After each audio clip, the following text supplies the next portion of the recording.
Welcome, welcome, welcome all back. Wonderful Wrath Gilead system. I'm going to once again offer a point of wrath to anyone who wants to give us a recap of the session. Don't all jump at once. It can't be me because somehow my notes so far have either been deleted or something. I can't find them. I have some Makes me notes. I sad. can give it a go. Go for it. I did it last time. Go on, Paul. Right. Okay. So, session 7 started off by basically summarizing the end of it, which was that the webway, the portal that the Eldari or maybe even the Drukhari used to get around, appears to still be active because the Eldari that we were facing with had gone through it. Well, and then I wrote down, we'll need to report this to the commissar. On the way out of the Xenos building, we take some. We take some heads out with us as evidence. I was going to say, did we behead some people on that particular You session? did. You beheaded some of the Drukhari and the Yeah, Clawed but Fiend. So we took some of the heads with us as evidence, including the Clawed Fiend, which we basically mounted to the front of Kyra, the Chimera, to show to the masses. Which we return to, we meet up with the people, answer some questions, etc., etc., etc. We place our evidence in the Chimera's webbing. I've already said that. And then we depart towards Automo 14's farm, like we promised we would, or at least like Gerhardt promised we would. And then we had a fateful, perhaps, undead encounter on the way as we tried to sort of drive past some of the people at the outpost. That obviously scares them, but we managed to defeat them handily, which was a little bit disturbing. As we arrive at Automo's, though, there appears to be an angry mob throwing stones and sticks and shit at the building, and also at the Chimera as we started rocking up. The Chimera also kind of wanted to drive right into the masses. To which Gerhardt sort of managed to sort of wrangle it back under control with, soothing words and care. And then together with Argenta's help, we convince the mob to chill out. We have a chat with them. They eventually walk away and leave the scene peacefully. I also wrote down that apparently the gravediggers had once killed many people, which might explain Kyra's behavior. They killed many people who were rebelling once upon a time and fighting. This was many years ago, and there's not been much rebellion since the Ecclesiarchy arrived. But neither has there been a particularly large military presence in more recent years. Huh? I was talking to myself, sorry. So then we managed to talk to and report back to Automo, who agrees to repair Thrafnium's leg? No, that's not right. Thrafnium's brother's leg. And he does so, and then they basically start doing that as we sort of depart. And then we headed over to Haptex, and his facility gave the passcode, let in. General shit. We know what we're doing at this point. We then get a little debrief. We debrief Haptex about the ruins and all of the things that we had experienced there. To which he became incredibly excited and begins to react to this information and immediately mobilizes through binary speech all of the other Adeptus Mechanicus in the area, ready to be mobilized towards the ruins to, I guess, investigate, learn, pick things apart, do whatever the Mechanicus want to do with regards to all of the Xenos technology and architecture. The cat is on my notes. Please move. But Haptex does also let us know that there is a high standing order that he has received by Archdomina Execra Vakul, who he thinks the three of us are perfectly placed in order to, I guess, fulfill the high standing order's request for stuff. The particular details were a little bit light, but certainly it required some people of competence to help with something. The Forge world of, I forget the name of the Forge world, that didn't get a chance to write it down, but we all know the Forge world that the Arch Dominant is based on. And that we could hitch a ride on the Straken's Workhorse, which is currently in orbit around Ostia, and can take us. Oh no, I did write it down, to Avacrus, the Forge world. Paul asks the Heptex to place a copy of the High Standing Order on his data slate so that he could present it to what was it, Captain Billness, Commander Billness, Colonel, that's the one, Colonel Billness, so that he feels like, to basically allow him to go. And this is where they the party clear out confusions that actually Colonel Billness in all of this time had requested a cook, to which the psyker known as Paul certainly was not. And so Paul, as a result, has no immediate obligations to stay on Ostia and can join Gerhardt, the Astartes, and the Sister of Battle, Argenta, on this new mission to Avacrus. And then I'd also written down right at the bottom of there that I need to remember to try and requisition some ration packs because I am empty. Wonderful. I think that's broadly it. Yeah. Sister Argenta managed to nab herself a little flamer, which she decides to set off in. Damn it! I thought you were gonna. in the war room. Yeah. And that's pretty much where we ended it. So yeah, Nabbed it off of Darling. Poor dear. Darling. Poor Darling. That was his weapon. That was his favourite weapon. Passed down through generations. It's actually been in his family for 4. Yep. But as is the gritty nature of the 40k setting, wanted something, so you took it. Yeah, so. Fabulous. Thank you very much, Simon. I've given you a point of wrath. Thank you. So, we start once again. You are still at Outpost Polaris. You've had a quick debrief with Colonel Crest. You've had a quick requisition. Colonel Billness has allowed you the use of Kira for a little bit longer. What would you like to do?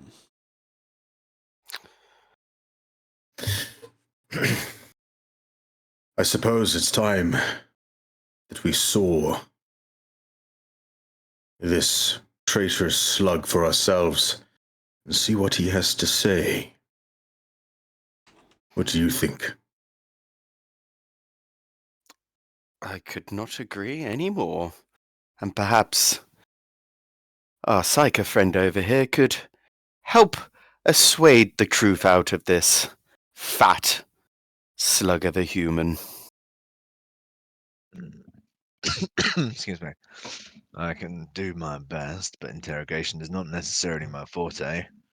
Although I do have a way with, I do have a way of conjuring people's fears. Wonderful. Well, if either of you, or any of you, find any trace, heresy of this bloody Futah arsehole from the Administratum, if you don't put a bullet in his head, I will. And I can tell you this, if I have to do it, it'll be a lot more pleasant for me. We can bring him back in the Chimera if you wish. If he is a traitor, you can put your gun to good work. Well, I haven't seen action in a while, but I leave this completely up to you. But either way, he will not live to see another day, should there be any proof of his heretical behaviors. Absolutely. I will not be leaving planet until I find the evidence required.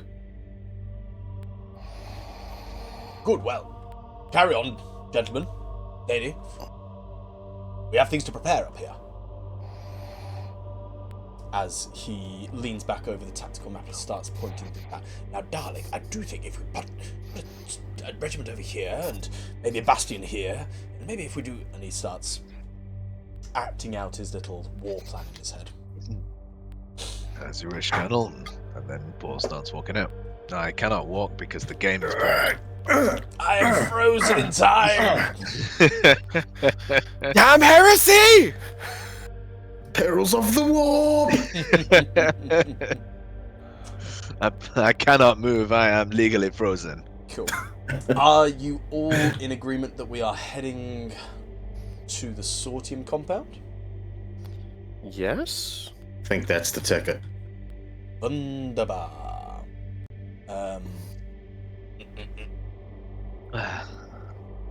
I created this map before I decided to give you a big bank. We rock up and bust down the walls. Yes. Kind of. Yes. So many things I've learned since made all these maps. Right.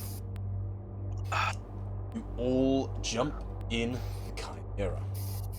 Kira purring noisily as the touch of Gearheart caresses the controls. Sister Argenta, I assume you mount the heavy bolter, and Gearheart, you are entering the back as per before. As I get into the cockpit, I go, alright, girl, let's go root out some heresy.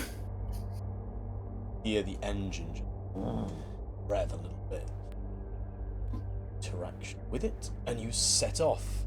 The scene is one that has become very familiar to you now.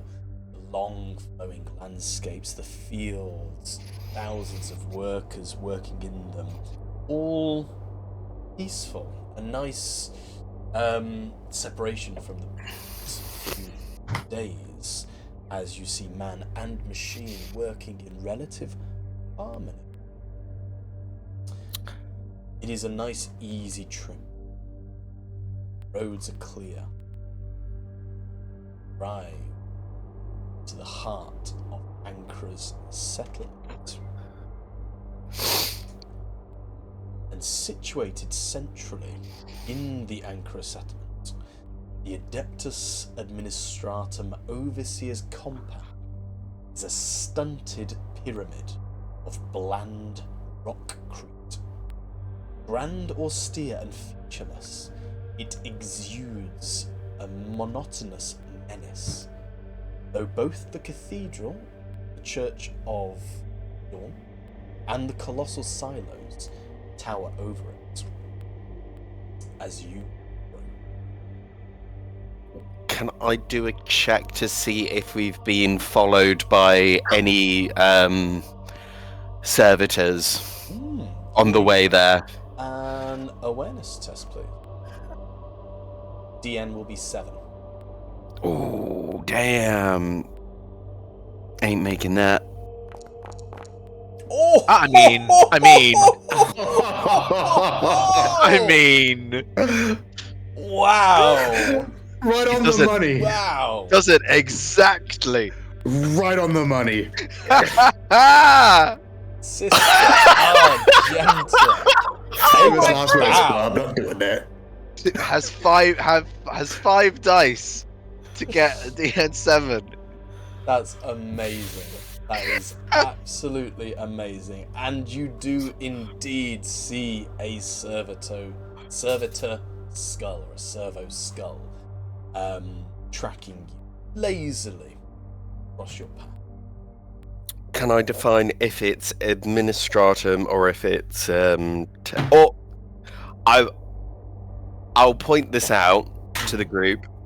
I'll point this out to the group. Paul, Gerhardt, it appears we're being followed again. You may need to have a repeat, Paul. I don't know, Gerhardt, can you tell if it's Mechanicum or Administratum? This time I do not wish to make the same mistake we did last time, especially if it's been in the service of the Mechanicum for 5 centuries. Also, it doesn't matter if we're being followed. There is nothing Futah can stop what is coming now. A storm awaits, and there is no escaping it. And this time I suppose I do not mind having this event witnessed by the record keepers that are these servo skulls. Well, with that in mind then, Argenta gives a cordial wave to the servo skull and a nod. Wonderful. Wonderful. I'm shocked that you rolled that. That's incredible. That is amazing. Absolutely amazing. So, I feel like that's a waste. I feel like this was not the time. there you go. But you see the servo skull lazily tracking you across fields, roads, in no particular hurry, but you know, it's always got you within eyesight.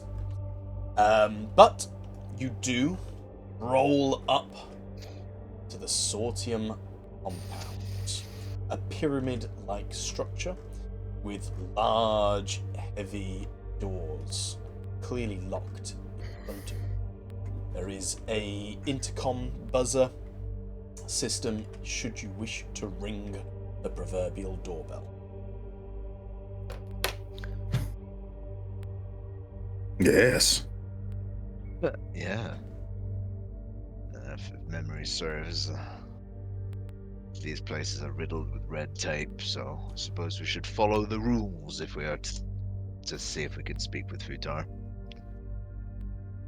Well, so whoever does, they do that. The buzzer's here for context, but it's fine. Whoever buzzes the doorbell, what would you like to say to the buzzer?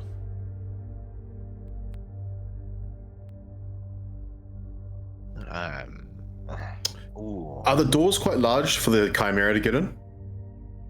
Large in the sense of heavy duty, deadbolt kind of thick plasteel type large. Not large in the sense of like a large gate large. So the Chimera couldn't get through it? No. No, it wouldn't be able to get through. It's just a bit too small. Okay, I'm gonna dismount as well. Get out. Step out and I see Paul. I suppose he's gonna be happy to see us. And I give him a wink. Good news. Indeed. Now that there is no more heresy in these lands, and the workers can get back to toil. Yeah, we are here. We are here to spread the good news. I do not know whether or not you would be better received than I, but were I to ring these doorbells, I would simply say, "Sanctioned Psychopole here requesting an audience with Futah." Are you telling me that, or are you ringing the doorbell? Well, I suspect you will have more sway than me.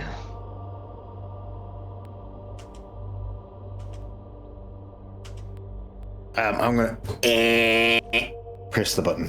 What are you doing, little cat? Stop it. Cool. As you press the button, you hear a tinny voice over the speaker saying, "Yes, how can we help you?" It's Brother Gerhardt of the Absolvers. I am here back from mission. I wish to speak to Futah. Oh, Brother Gerhardt. I believe that's of the absolvers. Is that correct? That is correct. Oh, that's very good. I will jot that down. Do you have the necessary paperwork for entry to an administratum building at such times? No, I do not, but I was asked by Futah to come here. Though our mission sent us off course, I am here to fulfill that wish and speak with him. There are many things he would wish to know. Give me a DN3 persuasion, please. Oh, Persuasio. Persuasion. I mean, it's an auto fail. Oh, really? I've got one die. Have you got one? Yeah. Oh my god. You rolled a 2 as well. Ah, what a shame. I'm Would I have? very sorry to inform you, Lord Gerhard. We do require the necessary paperwork. If you would kindly fill out Form 8 Alpha 661 Bravo Alpha Zeta. Gerhardt, should I shoot the cannon?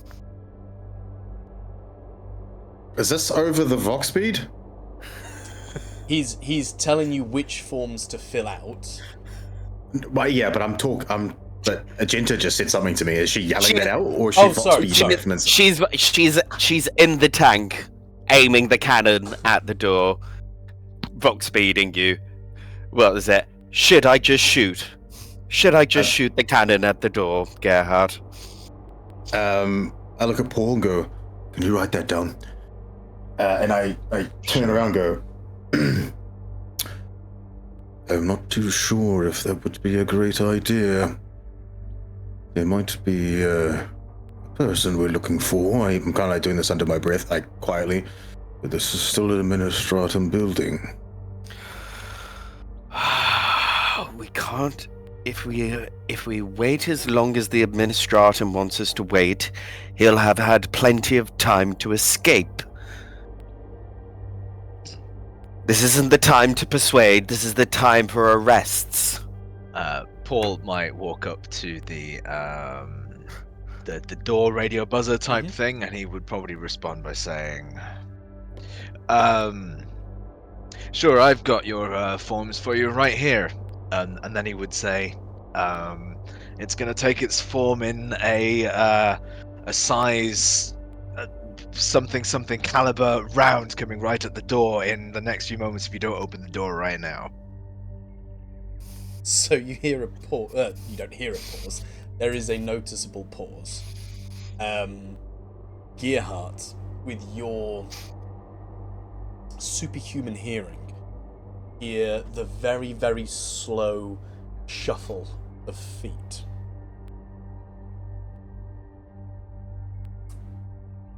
As a man appears Ooh. and opens the door. You see And a hopefully notices the sullen, chimera. adept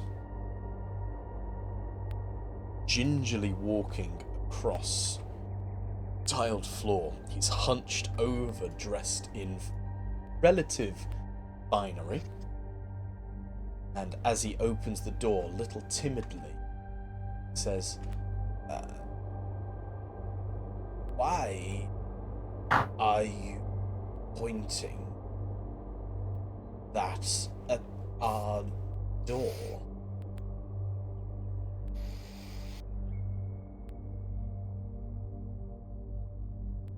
Let's call it fast tracking. Gerhardt's got a bit of a look on his face, like looking at Paul, like, well done, Paul. Kind of confused, but like a nod of approval, like, In the greatest of specs, forceful entry isn't really permitted under the entry forms Adeptus Administratum, although I think if you fill out Zeta Bravo 8864, I'm gonna grab him by the shirt and lift him up with my Astartes strength. He is like paper in your hands. You can barely feel the weight of him, and you feel like a simple twitch of your wrist and his neck snap.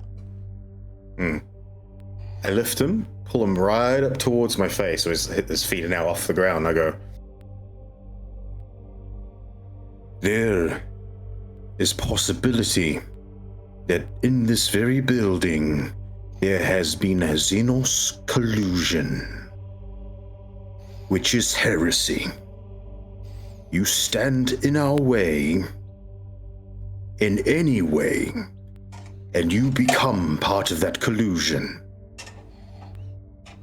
We know what the Imperium does to defectors and colluders of Xenos. Now, do you wish to aid us and be absolved? Or would you like to be lumped in with the heretics? So you can see the fear in his eyes. He's just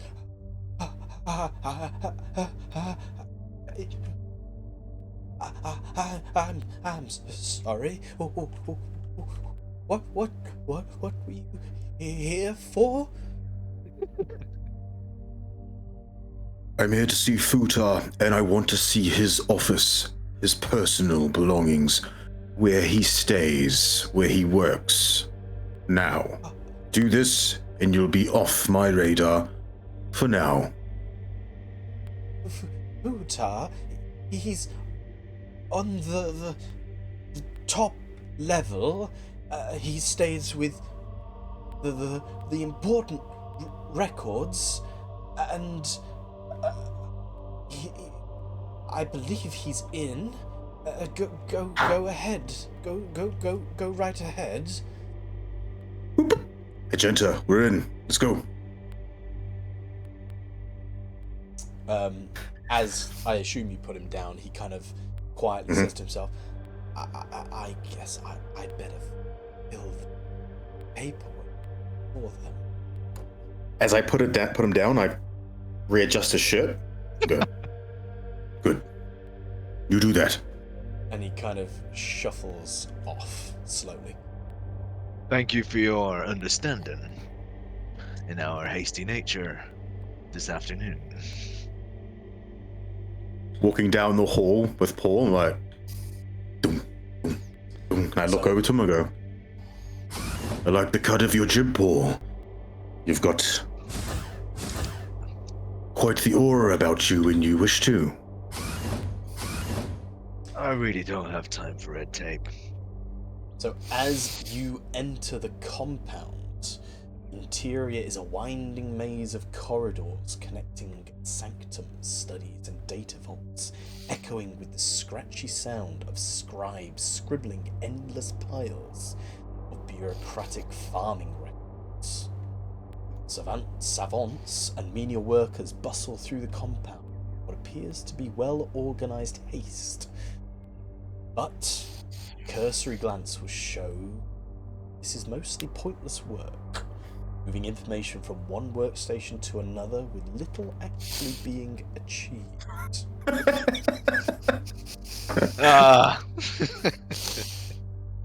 And this is why I do not like red tape. Oh, those doors sound so cool. They do, yeah. You enter the first floor of the compound. Gerhardt, as you poke your head inside, you see an older style of work office. Books line the sides. There's data slates on the table, computers on the side, and you see a sole singular servitor. You see a sole singular administratum hooked into the roof with tentacles of wires coming out of his back. Appears as if he's working on multiple books at a single time and is transcribing ancient parchment into a cogitator. Barely looks up from his work as you enter the room. Now, Just I'm going. cursory glance just to see if there's anything of Futah's here, or if this would be Futah's office. I'm assuming not. And if not, I'm carrying on mannerism mission. I'm going to make an assumption here and say that I assume that the administratum has got everything labelled, including owners of rooms, and I'm looking for the name Futah next to the doors that we pass by. So the two doors that you pass by, the one that you've already looked into just says librarium, and the one on the left just says storage. Gearhart, with your wonderful hearing, you can see the noise. You can hear the noise of grav fields that you could associate with servo skulls in this building. I'm gonna press Professor Xavier and detect all the movement of people. So using your auspex, you can feel some mechanical live wires on this floor, and above you can feel 1, 2, 3, 4, 5, 6, 7, 8, 9. You can feel 10 heartbeats above you upstairs. They are of fairly normal humanoid shape. Paul, Agenta, we have 10 life signs upstairs. Next level. Nothing on this level. Alright, we continue going up then. Yes. The porter did say he would be at the top floor. How many floors do we have to go up, by the way? Did anyone look before they entered? No. I thought there'd be a lift. There is no lift. There is no. I suppose. To be fair, I suppose while we were outside and while we were approaching the building, Paul will have probably taken note of the size of the building. If you had done that, you would know that it is a 4-story pyramid. Right. Okay. By the way, Tom, first floor, second, third floor. Yep. It's because of the lighting. That's not obvious at all. That stairs. I did that by accident. That's all dark. Oh, is it? Yeah, I did that. As is always. This is all dark. Can't see any of this. Yes, it is. Why is there not global illumination? Sorry, let's put it. Wait, isn't that down? Looks up. No. So Looks up to me. This one's up. That one's down. Yeah.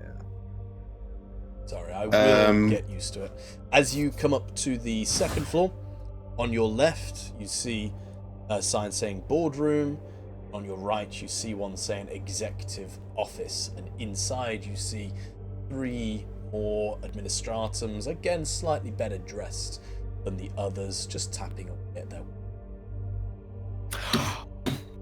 Ooh. Up the stairs. Can I have a look to see if any of these people are in fact people? I would like to do a Xenos check to see if any of them are disguised Drukari. I will say for free that they all look and appear to be human, and Cool. I can't think of anything you can do visually that would tell you otherwise. Gearhart, as you come up to the 3rd floor, you see signs above both of the doors just saying dormitory. And as you turn your head, see another door ahead of you saying vaults. This door, however, is locked. Vaults. Vaults. Hmm. The door is locked.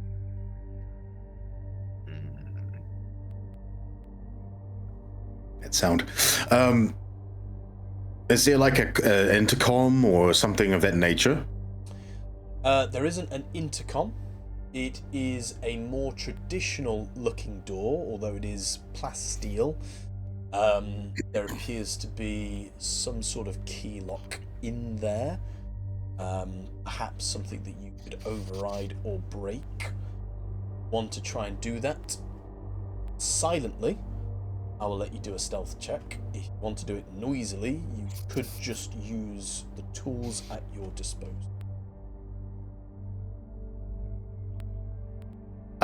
So to pick a lock stealth? Yes, according to the book. Which is a little bit weird, but that's what the book says. Okay, I want to do this silently. I've got a pretty good stealth. Cool. It is a DN6 stealth check to break the lock silently. What Paul is just your? gonna close this door? Could I help with his stealth? How are you helping him silently break through the door? Well, I can tell you what Paul's doing to help. That is closing these damn doors. That's not going to be enough for a help action, but if someone can give me some Spend the faith. Yes, I know, that's what I'm trying to do. But I need to think of a way.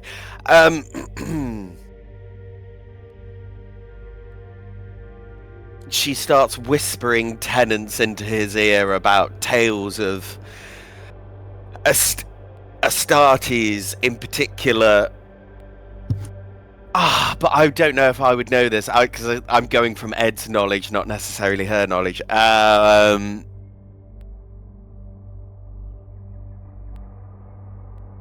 If you right. This doesn't have to be the if I'm going to spend the faith point, it doesn't have to directly be it. She's very knowledgeable. She's got quite a good technological understanding, and with that, she's going to impart her knowledge, whispering into his ear around all the details that she knows around doors and vaults, and having been part of the Ecclesiarchy and shrines being part of their world, she's aware of how various vaults and the levels of technology that go into them and how they're secured. So would impart that knowledge to the best of her understanding. So I will leave this up to James. Would Gearhart appreciate backseat lockpick? Would he find that useful? Or would he find that distracting?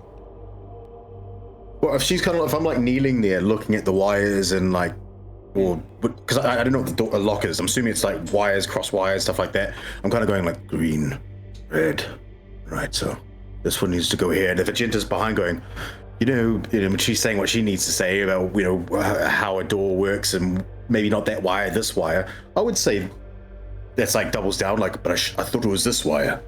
And sure. Yeah. No, it's the blue. And then you do the red. As long as Gearhart Blue, would find that red. helpful, I will allow you to do your help, and I assume you're going to spend your faith point. Yes. So that will be tech, because you're giving him technical information about the door. So it'll be tech times 3, which is a bonus dice of 12. I turn around and go, you sure it's blue? I thought it would red, yellow, not blue, yellow. And depending how this answer goes, it's definitely blue. I really hope it is blue. All right. So start pulling the blue away, and I guess I'll roll the stealth with the Stealth 12 plus dice? 12. Plus So it's a 12. DN6 plus 12. His chances are good, I It's guess. a very good chance of passing. Okay, and I'm stealth, right? You are doing it stealthily. So if you pass, you Here we go. Wow! Easily. Look at that. You got 2 shifts possible. Fuck yes! Shift for Clary. Mhm. And shift for better result. Okay, so as a better result, what I will say is you are able to completely silently open the door.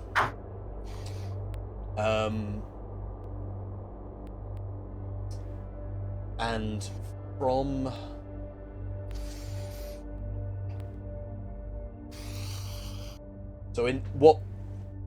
how it would look in my head a little bit is as you're playing with the wires, as you're moving them around, you've probably taken your data slate out and you've maybe hooked some of the wires into there. You're looking at the programming on the data slate. You're trying to open it essentially via hacking. And as you are going through the files of the Sortium compound and attempting to override the internal locking system, you do see a file come up that looks suspicious, which I presume you'd like to open. Yes, I would. And as you open this file, it is a document regarding the disappearances of the people, Ancra. And you can see that the document itself, it says things like the disappearances have all been at random. There's no rhyme or reason to it. There's disappearancing happening in the north, in the south. There's only a few people who are going, but as you are scrutinizing this document, you can clearly see that the last person who edited the document is Futah.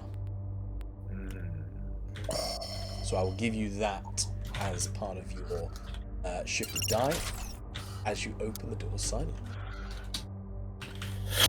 I stand up and put my data slate away. The door opens and my back's still turned and I go, it was the blue one. She lets out a deep exhale. No agenda. I pass her the data slate. And I point at what you just told me and go, don't shoot him straight away. Look at this. Under her breath. Heresy. All right, Lord Voldemort.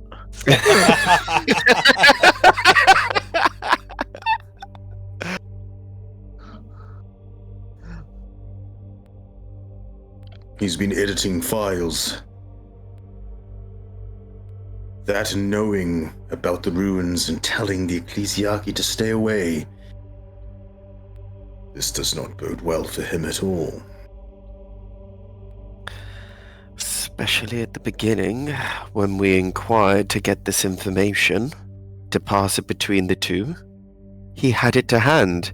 In fact, he was the one who edited it.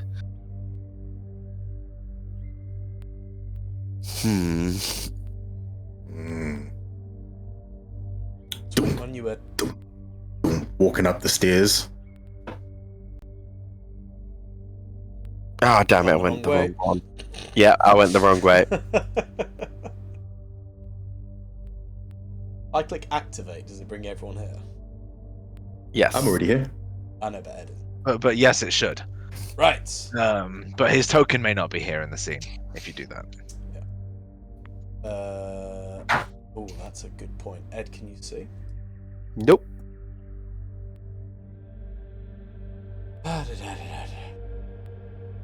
Start. Dope. Right. As you all quietly? I heard some thumping from James. Well, I mean, I've got big heavy boots on. I'm not trying to be quiet, but like, Okay. I mean, I'm not trying to be loud. I was just It's adding to flavour, dramatic right? effect. Yeah, it's flavor. flavour. So as you go up the stairs, you head up to a small, cramped. Inside is organised chaos, with a profusion of incredibly boring scrolls spilling from a collection of nooks and cubbyholes. A Spartan bunk is wedged awkwardly into the room, making it difficult to manoeuvre in the cramped space. You see a frantic and dishevelled Futah perched on his bed, hunched over and hastily tapping on a data slate. Barely looks up as you head upstairs.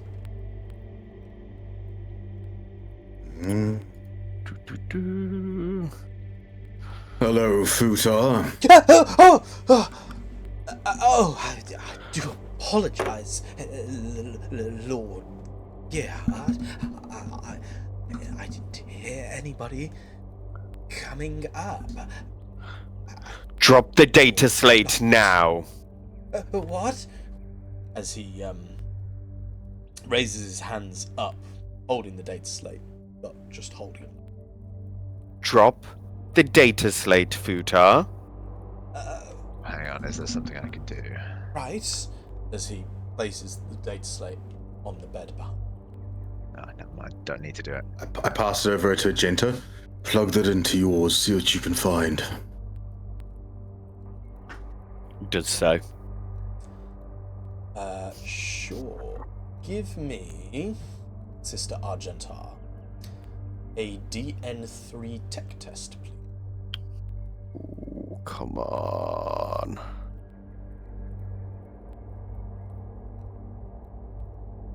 You can do it, laddie. You can do it, laddie! And a Wrath critical. Wow! And a possible shift as well. And How much glory do we have? at the minute you've only got We've two. only got 2. Better result. Yeah, better result. I'm shifting it for a better result. Yeah. Sure. So, Argenta, as you start to tap away at the data slate, it's like putty in your hands. You open up the files and immediately can see where some have forged, some of them clearly giving erroneous data and are there to falsify tracks. But with your excellent tech result, you are able to determine the truth of the matter from the actual original reports. More than 100 people have disappeared in recent months. Far more than the paltry 10 so far. And the disappearances of all the people have been assigned to the south west, nearest to the ruins. Well, it appears this old fool thought it wise to move the pieces of information into the trash bin, thinking that was enough to get rid of the data. What I will give you with your shifted dice is that there is another file. It's not been falsified, not been edited, and from the marker of the file, you can tell that only one person has ever. It's Futah. And in this file is just a list of names. A cursory glance would reveal that the list of names is roughly about 70 people. As you scan through the list of names, most of them to you can't recognize any of them, but one name does stand out. And that is Ravium. Ooh. give you that with your shifted.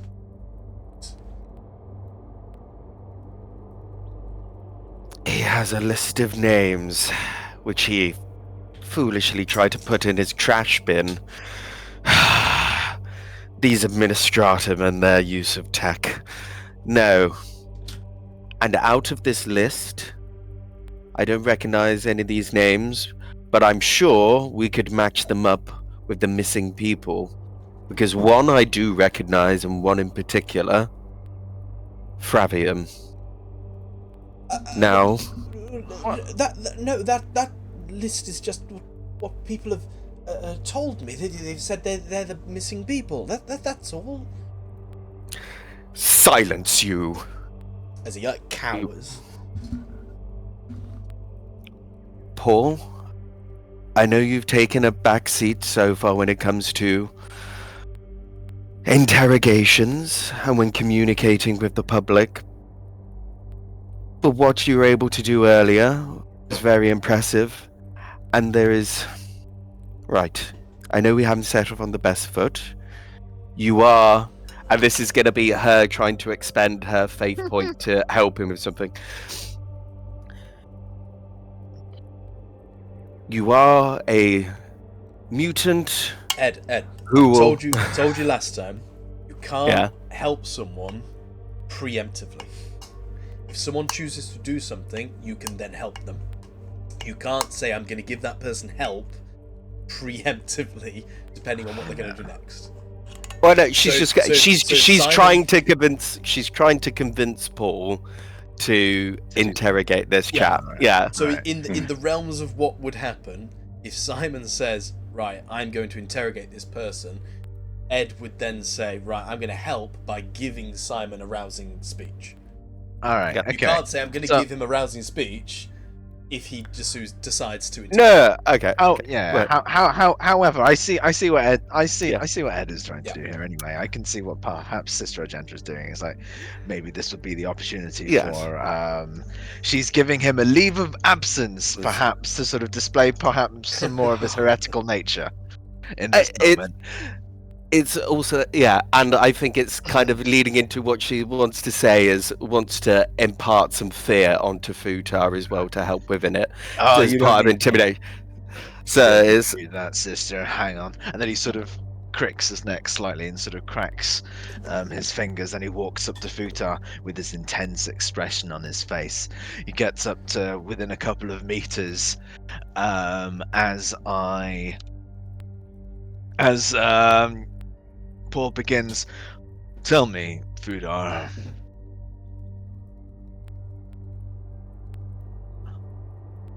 When the Drukhari were beginning to threaten to open you up and probe you with their heretical means, to whom did you pray and to what deal did you manufacture? And just as he says that, he begins to open himself up to the warp, manipulating it around him, focusing it around Futah as he begins to do something called mental force. Which is this. It doesn't. I don't believe it inherently does damage. It does not. Great. As I do this.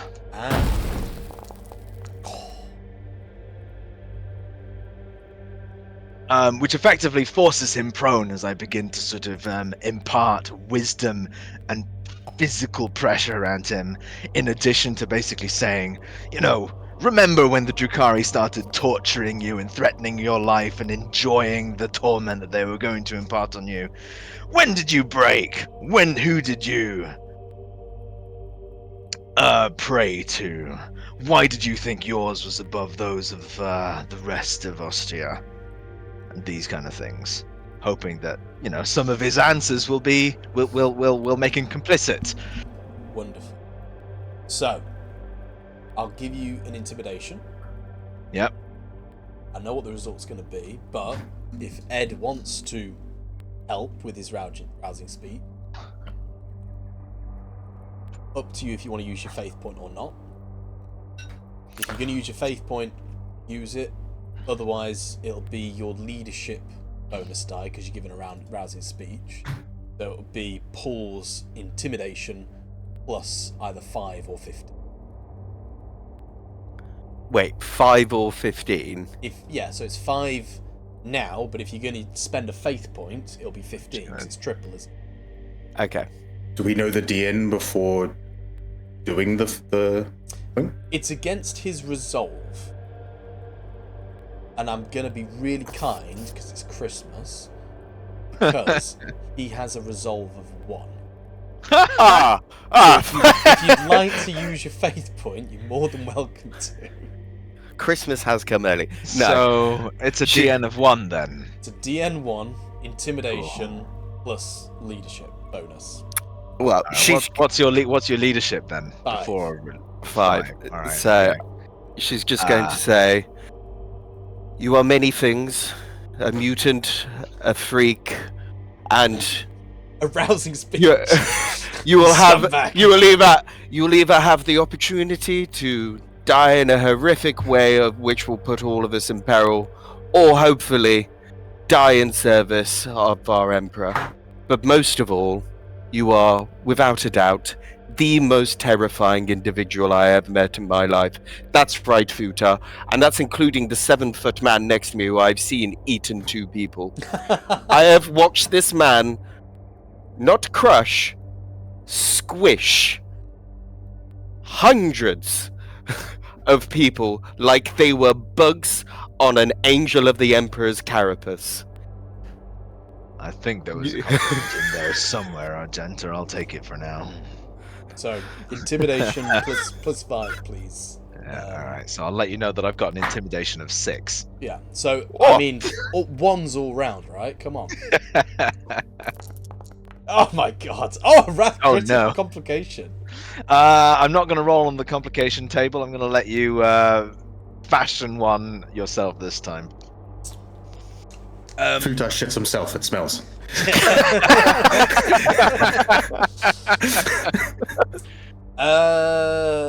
I'm gonna say with the complication, so you forced him down. Forced like literally flown back and hit himself against the bed, so he's now prone on the bed. Your essence is just engulfed in like psychic mists and shards as and eyes are arcane glowing, lightning etc. starts to spark across you as you say all this, and as the lightning starts to spark across you as the arcane powers flow around, one of the arcane psychic powers kind of zilts as it earths itself against Futah's data slate, frying it. Shit! No, we need that evidence.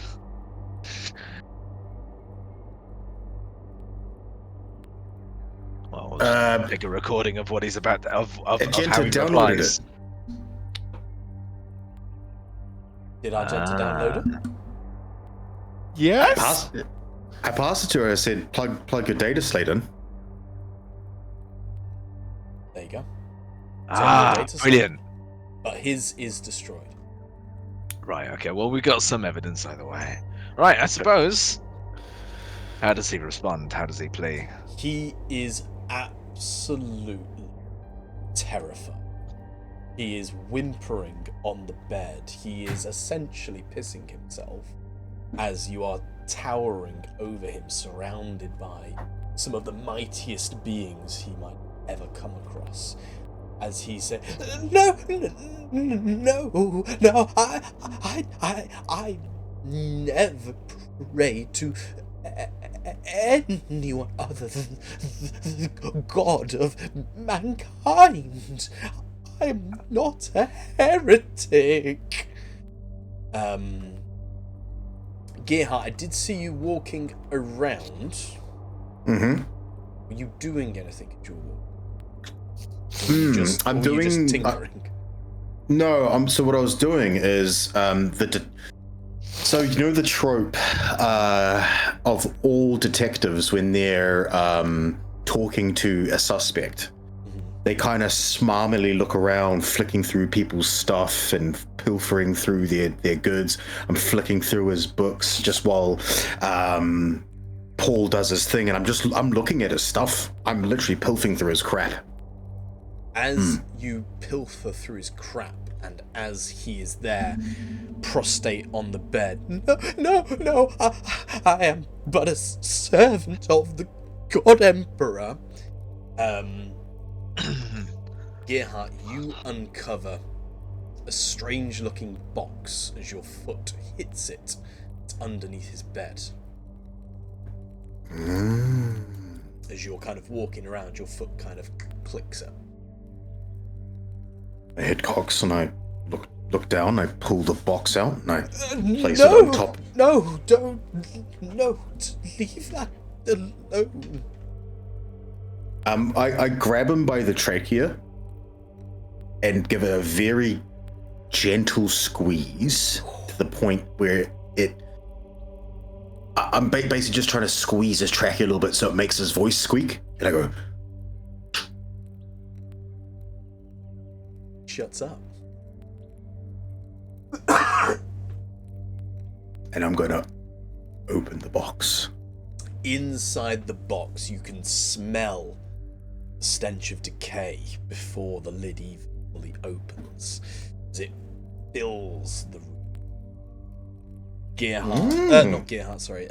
Argenta and Paul, you might gag at this smell. It is not pleasant in any way, shape, or form. Gerhardt, you're okay with this.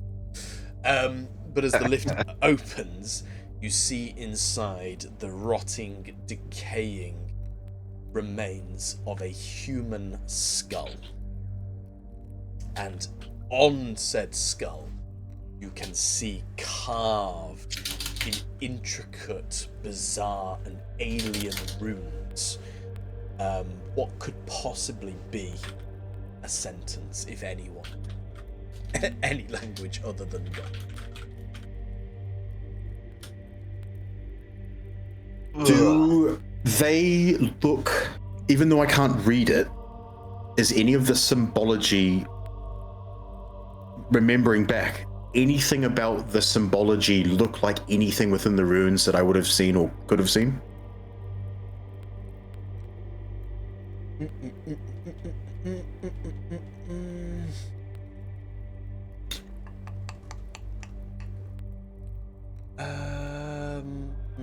And does the skull also, does it look, I mean, we just fought a whole bunch of these beings. The skull is very much human. The skull is very much human. That's not something you need to roll for. Hang on. There's a bit about this. There is a bit.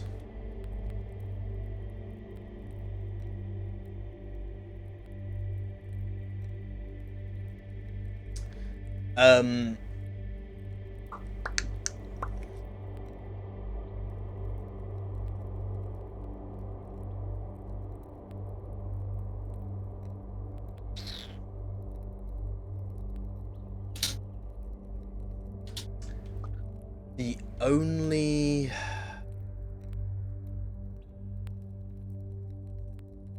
See, he said it instead of writing it down. The short answer is no, really. The runes are alien to you. You did see scratches, carvings when you were in the temple, but none of them could easily be related to what you see on the skull. I'm looking at the head, I go, I pull it out and I put it in his face. He goes, "What is this?" And at this point, Futah is just weeping on the bed. He's a broken man, gagging at the smell of it. I'm so sorry. They said to kill me. want to die. As he's just a broken man. That should have been your honor to do so. In the name of the Emperor. That was your duty. My duty is to serve. I had too much work to do to die. I couldn't die yet. I had too much to do. Your job is to serve Gilead's system and to serve its people. You are complicit of the murders of over 100 Ostians. And more importantly, you are guilty of colluding with Xenos. What is this head, Futah?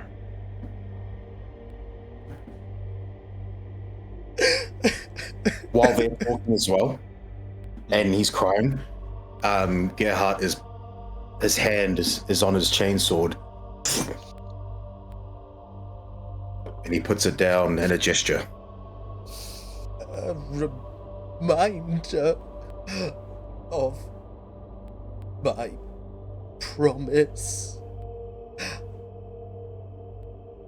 I didn't send them enough people, so they sent the head to remind me.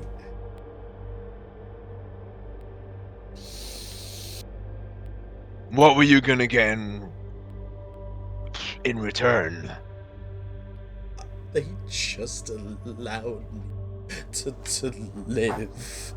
And as he's weeping on the bed and his kind of hands are over his head, the sleeves of his robe start to fall down, and his arms are just covered in fresh scars, scabs, clearly the sign of mutilation.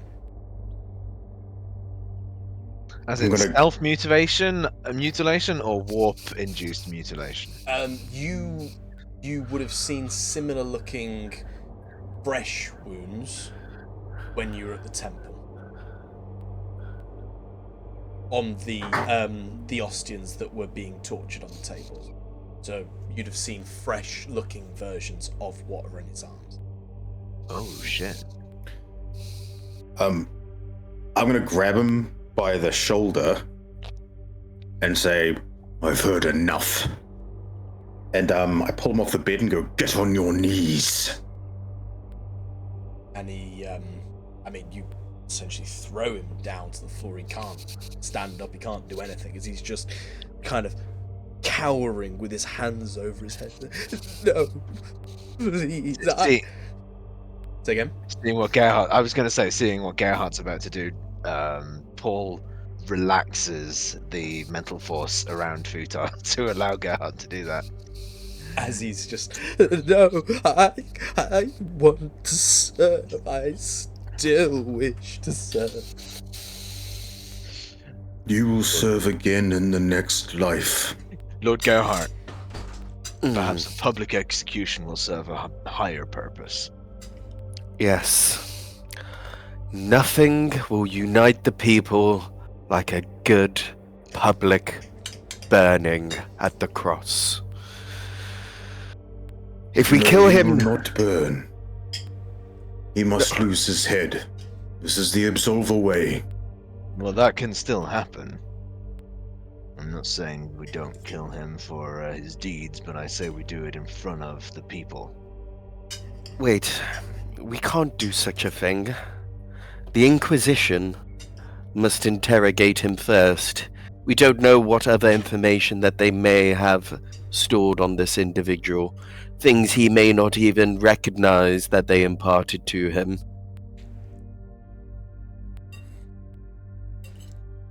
No. My job is to protect Ostians, protect the people of the Gilead system. And he has killed, by association, 100 people. His life ends now.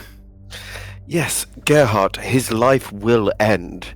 Do you honestly think what you're about to do, chopping off his head, is going to be anything less of a punishment compared to what the Inquisition would do to him? Gerhardt, looking steadfast, holding strong on this, goes, Futah, you have been found guilty of collusion and heresy, and complicit of the murder of over 100 Ostians. And I'm going to say a motto of the Absolvers, Oh shit! I forgot to draw my. which is actually today. part of my objective. Yeah, that's what. And hence Oh, why I I'm thought so it would be. steadfast about this. I raise my sword and I go, we are judgment, and death is absolution.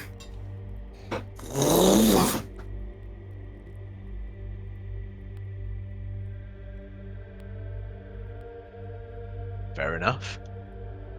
Far be it from Paul to stop an Astartes in his goal. How do you do it? I bring down the sword, nice and quick, as it just comes off. His head comes off. Spray. Blood. Splatters the room. It's dark. Cramped. Everyone just gets a little bit of it.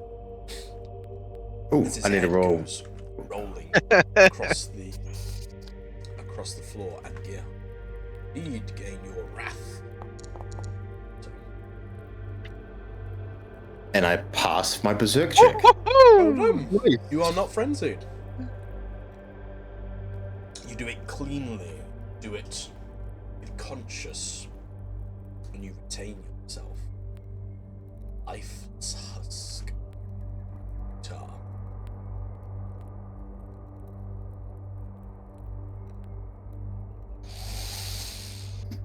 Well, that was a fortunate end for him.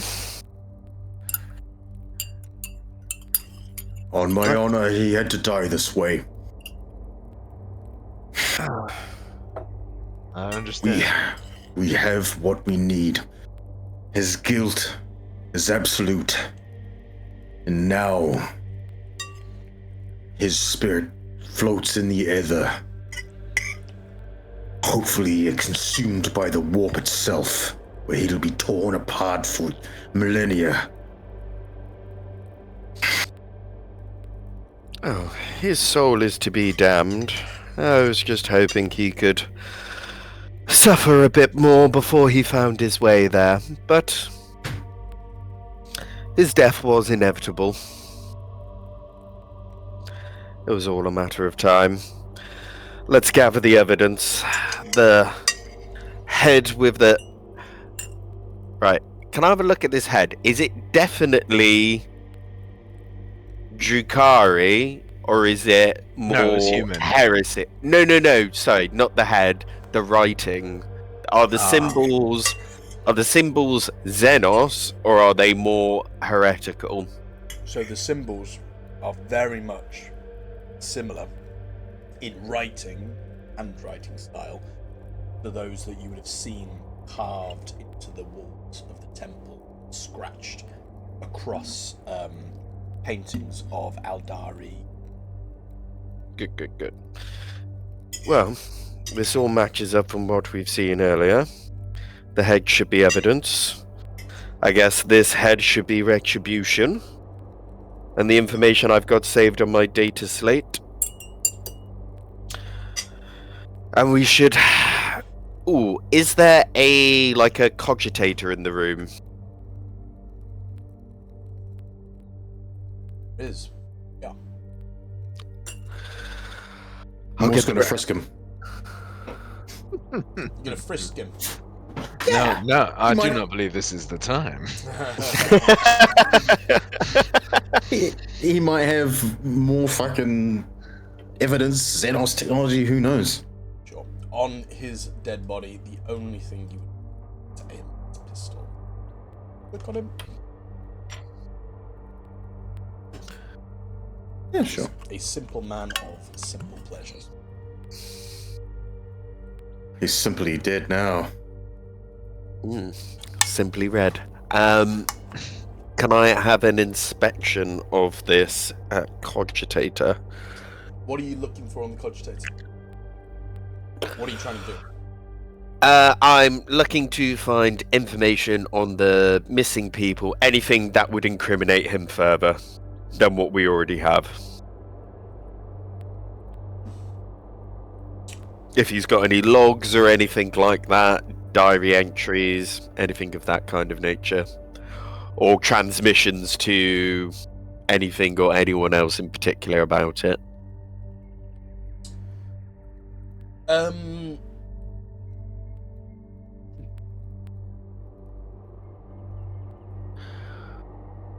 You look through the You cogitator, and the stuff that you find is essentially carbon copies of what you saw on the slate. You see the reports as they've been issued to the administratum, to everyone's records. You see the falsified reports. You see the original copies that were submitted regarding the number being around 100. So the information you gather from the cogitator is essentially one data slate. Perfect. Well, fortunately, At least even you though get that backups. yes, fortunately that data slate that got destroyed in your exuberance, Paul, we have hard original copies here in this cogitator. That should be more than enough. We don't have to worry now about people thinking we falsified his documents. We have the originals here. Opening shut. I take this head with me. I lock up the chest. This needs to be shown along with the rest of the evidence. And for anyone who can decipher the symbols, can learn more. Yes. Maybe worth dropping these off with the Ecclesiarchy. They're in contact with the Inquisition. They may be able to send off that information. Otherwise, I don't know if there's going to be anyone from the Inquisition on insert name of the ship. Straken's Workhorse. Straken's Workhorse. Yes, the Ecclesiarchy should be updated, and it would seem they are absolved of any wrongdoing themselves. Futah looks to be behind, colluding with the Xenos, and the Ecclesiarchy was simply ignorant, like the rest of Ancra. Maybe, before we leave, speaking with the Ecclesiarchy could help mend the relationship with the Mechanicus. The Mechanicus are cold and indifferent. They don't care either way. They just want to get on with their work. The Ecclesiarchy, however, and the followers of Dawn are emotional people. They'll need to know this in order to work side by side and to seal the deal. It must be the Emperor's way to send us messages. Messages in heads. As she's just put together that Emperor they have all of provides. the heads. The Emperor sure does provide the heads of those that we fell. So I guess we go back to the Chimera and head over to the Ecclesiarchy to show them the evidence. Yes. Anything you want to do before leaving the vault? And I changed ship to something chippy. There's definitely no other signs of Drukari or dodgy stuff about in the room. We've covered all of that, right? So Gearhart has said he's done a cursory glance. I'd like to do an inspection of the room to see if there's anything else that's incriminating. I wasn't doing a cursory glance. I was quite literally, looking through his crap while he was being interrogated. Yeah. You were turning things over. Yeah, I was turning things over. Okay. So Yeah. roll me either one then, Gerhardt or Argenta, investigation with the help of the other one. So put your dice pools together. It's going to be a DN5. You roll Agenta, I'll give you some help. I've got. Mine's 3. Okie dokes. Remember, you do have your faith point should you wish triple Argenta's 5 to 15. I think we're alright. We can So save it's it. DN5, so it's going to be Sister Argenta rolling 5 plus 3, yeah? Yeah. Okay. Yeah, I think that's pretty good. Yeah. Just Yeah, we've Make got the it. master of hitting the number exactly. Just make Ed it. Dixon. Fuck it up. So, with the... Just. Are you okay, James? I'm gonna do something. Okay, But you okay. go on. So, with I the want to know. with the still and lifeless corpse of Futah lying on the floor, Oh, I think I know what you're gonna do. the two of you You know. start searching the room, looking for any signs of anything that could be further incriminating to Futah. However, Sister Argenta, as you are rifling through some of these parchments and scrolls down here, you come across an unusual scroll. It has a slight burnt tinge to it, and maybe the hint of iron. As you unravel it, Oh no. all that is on the parchment, this symbol. Oh, fuck! Okay. I think that's Arc of Chaos. That's not good. Ooh. She's taken aback. Rolls it back up. Blasts it with a flamer. We must burn this.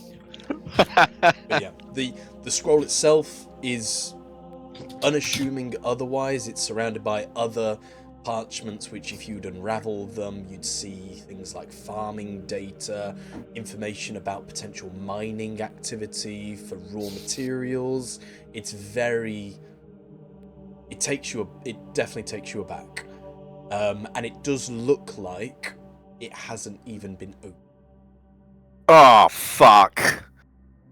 She drops it to the ground. We must leave this room. Whatever everyone's about to do, this paper needs to be burnt. I suggest you do it as soon as possible. Sister, what did you say? Nothing meant for mortal eyes. The ruinous powers. Sister Argenta. Roll me Gonna make a corruption test. a corruption test, DN2. Remember, your corruption is your conviction test. Oh, okay, you can pass it. No problem. You got conviction for days. Yeah. A convicted felon. I've got. So corruption. So This is not a roll that we can help on, is it? No, it's not a roll, so it's corruption. It's a DN2. Mm. Easy Easily peasy. past it. Easily past it. You feel your soul is safe as the dried, scorched parchment hits the ground. There is no other clues on the document other than the simple mark chaos. I'm gonna pick up Futah's head. Yep.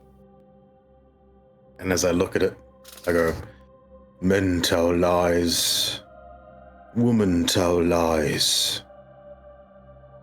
but the flesh always shows the truth. And I take a bite out of the viscera hanging out of his neck. Ooh. Okay. As you can see, like tendon and muscle kind of like on Gerhardt's chin. He's going as he like sucks it in like a like tomato spaghetti, and he's going, oh.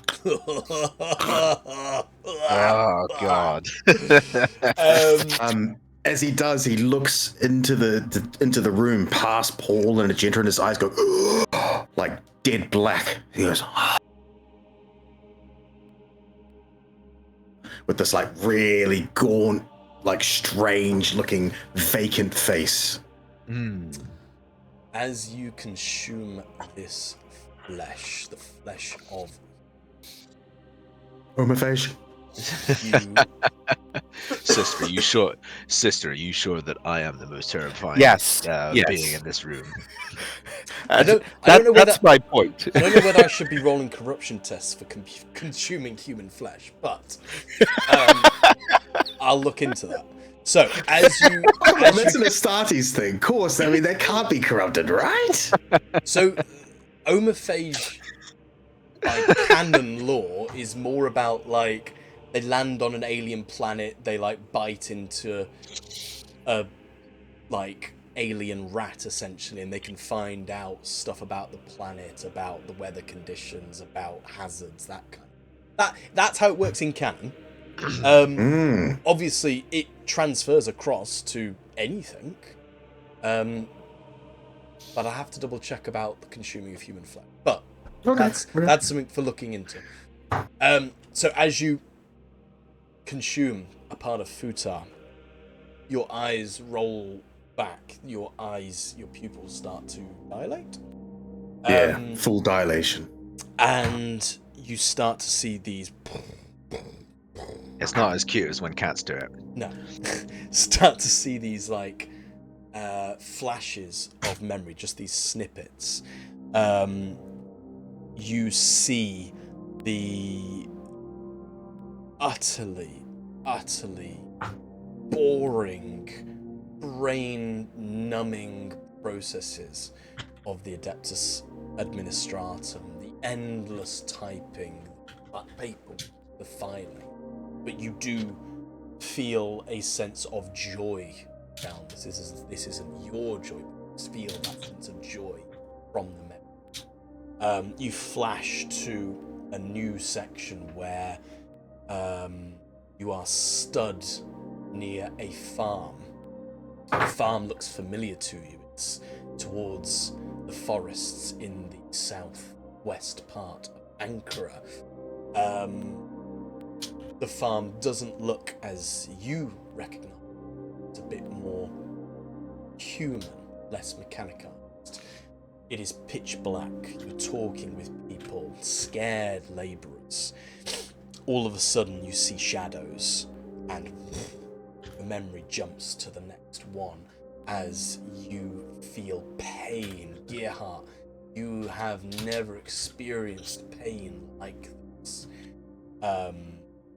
It is completely alien to you, as you can hear screams, not your screams, but you can hear screams resonating in your head as flesh is peeled back, bones are broken, and alien instruments lay on the table next to you. You next jolt, sat in front of a cogitator. You're typing in instructions, you're giving the latest dossier of the allocations of labour workforce, who is going to which farms, and you're actively selecting certain names and sending them to different parts of the fields. And it fades to black as you read the room.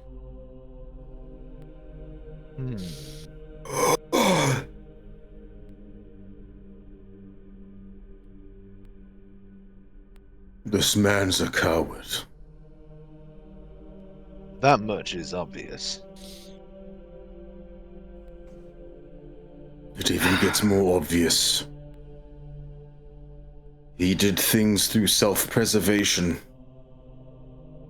All that he has done simply out of fear. all for himself, all the lives taken that he has been part of, simply to save his own skin, quite literally. He should have died for the Imperium. He should have died for our Emperor. And instead, he fed our people to Xenos like cattle to the slaughter. I did him a kindness taking his head. But the warp will have him now, forevermore. And I will sleep well knowing this. But how in holy terror did he get his hands on a scroll of heresy? It has to be destroyed before we leave. It cannot be left here. Its taint corrupts anything near it. Who knows what it could have done to this man? I see a instrument in your hands as we speak, Sister Argenta. There's a flamer at your hip. Simply burn that heresy and be done with it. Let us not have anyone else fall to it. Yes. I'd like to pick up the other remaining head in the box. So we've got that. With the Jukari symbols on, yep. Yep, that one. Who's got the head? We need the symbols need to be looked at. No, I'm going to keep. Sorry, you can look after it if you wish, Gerhard. No, it was more. That's fine. The paper must be destroyed. Everything else must be kept for evidence. I'm going to. Although, is it not wise to keep at least one for the Inquisition for when they arrive? There is only one, and if you see anything of the ruinous powers, you must destroy it as soon as you see it. It cannot be left. It cannot be bargained with. It cannot be learned from. It can only corrupt absolutely or be destroyed absolutely. There is no ifs or buts when it comes to corruption or heresy. All right. I will take your word for it. Just know if the Inquisition were getting involved, they would wish to know. I suppose we can tell them about it and tell them about our deed. I will leave this in your hands. Do our data slates, are they like iPads? Do they have picture technology? Capability? Yeah.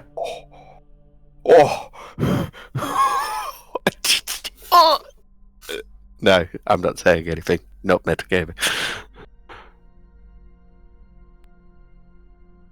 Hey, Mercer. That's a great question. I'm gonna say that it doesn't have the ability to take pictures. It has the ability to scan.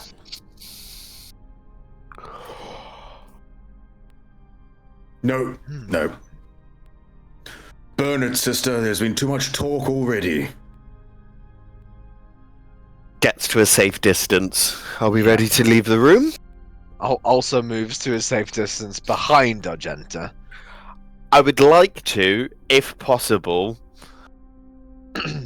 I just wish to flame the papers. I know it's a fucking hand flamer, okay? I know it's a hand flamer.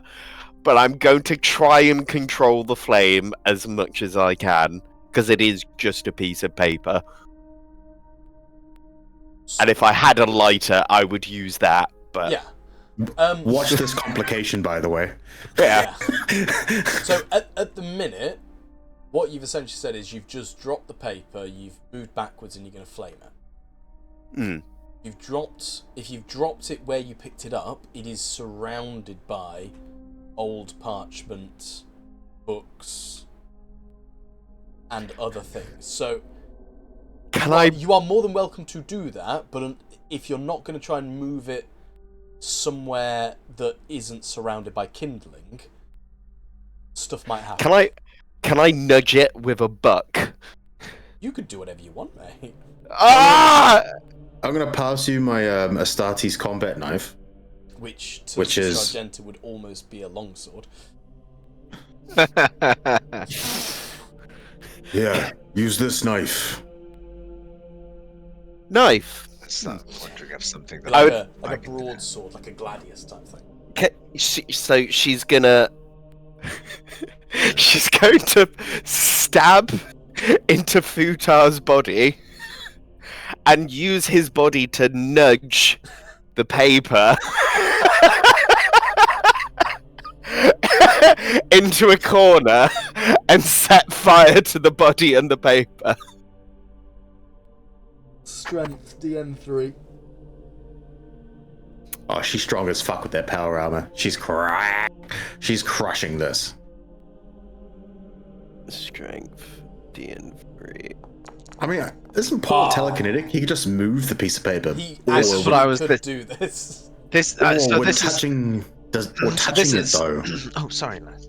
So this is what I was wondering. I haven't got a specific ability on my character sheet that is like I move something telekinetically, but No, I don't am touch part this of with the. the war. But I am part of the telekinesis ability tree. I don't know if there's something like just roll a psychic mastery test type thing. So you Oh, have, touching the warp on a ruinous power? Dangerous. you have Yeah. mental force.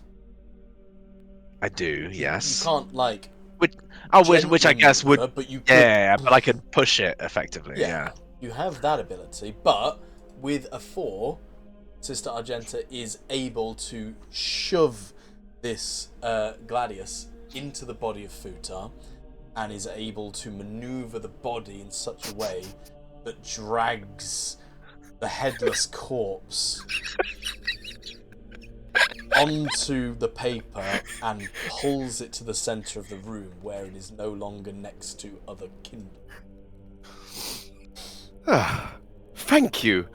As she passes over, two-handed over over to.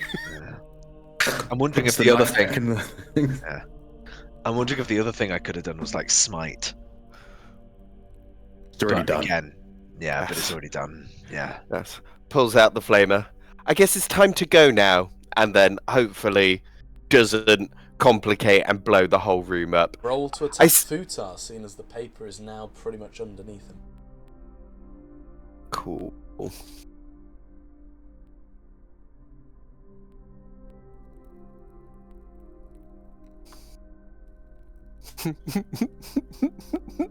I'm so tempted to click ballistic then.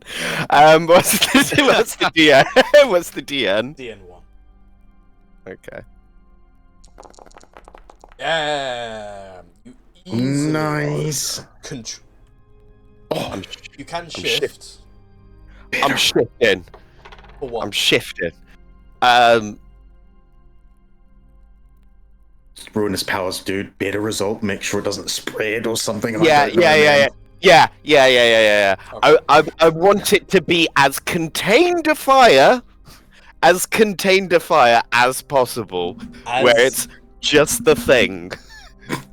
With your shifted dice, you are easily able to handle newly acquired weapon. Your trigger finger, as light as a feather, are able to just send a slight jet of to engulf parchment, singe the body of Futah, which does catch, slowly start to burn. Do you know what better result is? It's a DM fuckery mitigator. Yeah. Like that's literally what it is. Yeah, I like Yeah, that. yeah. I like shifting for better results. And as she's done that, she just goes, "Oh, darling," as she looks at her flamer, which is now called darling. I'll give you a wrath for that. Yay! And then goes downstairs. I'll give you a wrath, and because you actually managed to do a weapon without doing ballistic. I was so tempted out of spite. then. I'm so proud of you. So proud of you. Right, congratulations, you have discovered the issues with guitar. But the floor is yours. You were fairly quiet in your apprehension of Execution. Futah. You silently made your way upstairs. You were able to bypass his security with relative ease. You haven't set the entire top floor ablaze. So the floor is yours, gentlemen. What would you like to do? Heading back out to Kira. Yeah, Kira, yes. Off to Kira and the Ecclesiarchy. As I get out, I hold up Futah's head to Kira and go, "Heresy be burned, girl." Oops. I like Ed's stuck on the fourth floor. Yeah, I went backwards. All right. You did those stairs really well, by the way. Thank you. Perfect amount of box, so not like double dipping, going down and up, down and up. I'd noticed the issue we got with what's it name when we were at the farm. Oh my god, how do I keep doing No, this? your steps have come a long way. They're very nice. Right, I'm just gonna activate the scene. Yep, please.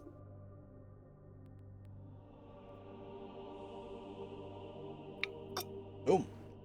Make your way down. Despite what you may have seen when you went downstairs, Morius, the adept who you saw on entry, was not there. As you pass through the corridors, everyone appears to be doing their duties. Nothing has changed.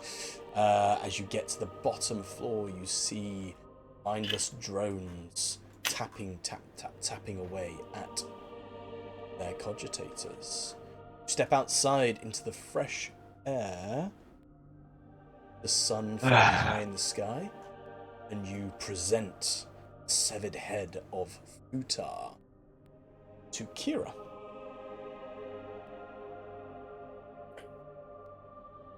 Are you... As I do, I kind of breathe in and let the sun set, like kind of like the rays, the warmth on my face for a moment, and just a small reflection. And in my head I'll go, "Job well done. Shame so many lives were lost. But hopefully peace can return." And feeling just quite content. Especially with absolving someone myself. He did the thing. He did I did the thing. He did the thing. I did the thing. As Argenta gets in the tank, she's just going to turn around to Paul.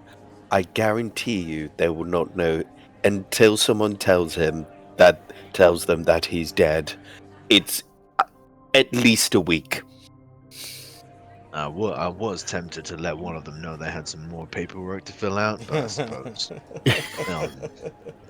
they'll be filling in paperwork anyway. I'm pretty sure they just moved one thing to the other side, and then they moved the same thing back to the other side. I don't know much about administratum work, but it kind of seems like bullshit.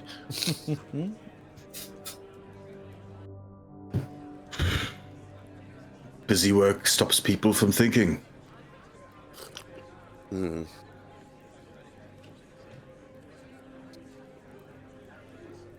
Right. Well, we got some people to report to. I suppose. Reveal the evidence to the Ecclesiarchy. I guess we have some confessions to reveal to the confessor. Amazing. Chuck her in reverse.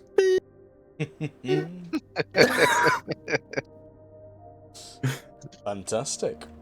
Once again, you all clamber back into Kira.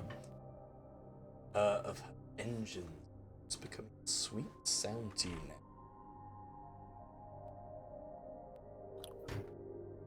Your path is unhinged. Lie down. Smooth country roads of Ancra leading you to the not so distant cathedral. It only takes you around about 20 minutes. Oh, just down the road. Literally just down the road.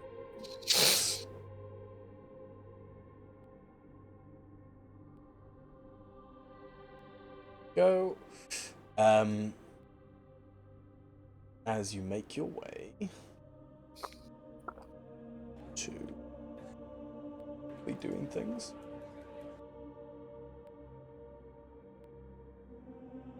As you make your way to the cathedral. As you drive up, as I said, it is getting into mid-afternoon. The bells still tolling in the distance as the Gothic structure rises ahead of you. You can see crowds of people coming, walking towards the church. Drive up. What's it?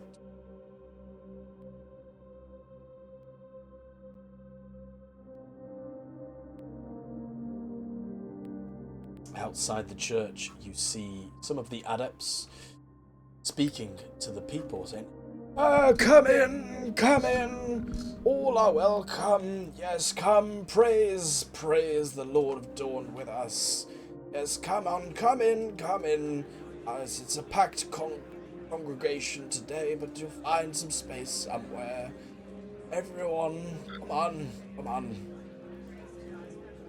There are a lot of people in this space. Excuse me, priest. It's of the utmost importance that we speak to the confessor as soon as possible. What? Want to speak to the confessor? She's just about to start the ceremony. What is it regarding? The people that have gone missing. We have jubilant news that I think it would be great for her to be able to impart to the people. I see. Well, come this way. As he pushes past the throng of people up to the confessor, who's once again stood at the pedestal, waiting for everyone to come in. And she easily spots you from a higher vantage point as you go through. As you head towards him, he says, "You afraid these agents of the Emperor are here to see you. Have word of missing people." Ah, wonderful. Your timing couldn't be better. We've got a large congregation. I hope you have good news for us. By the way, I'm still holding my pitchfork that has 3 Drukhari heads on it. Okay, so as you are following the old adept priest through the throng of people, you see people first annoyed as they've kind of been barged out the way, and then they turn and see the pitchfork like, shocked. What's Excuse that? me kindly, excuse me. Sorry, pardon me. Coming He's through. got heads on a pitchfork. Why has he got that he's done that? He's shit murderer. He's a murderer in our midst. No, that's not a human head. Look, he's all spiky.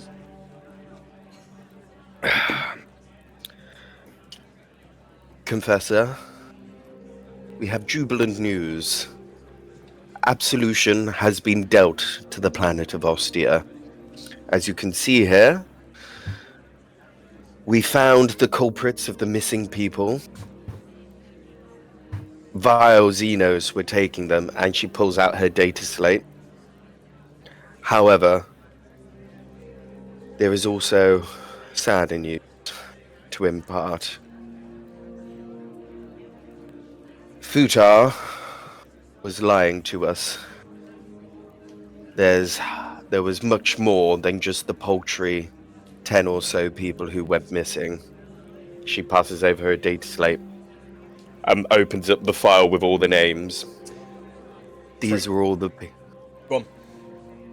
These are all the people that went missing, and that Futah sacrificed to these vile Xenos so he could save his own skin.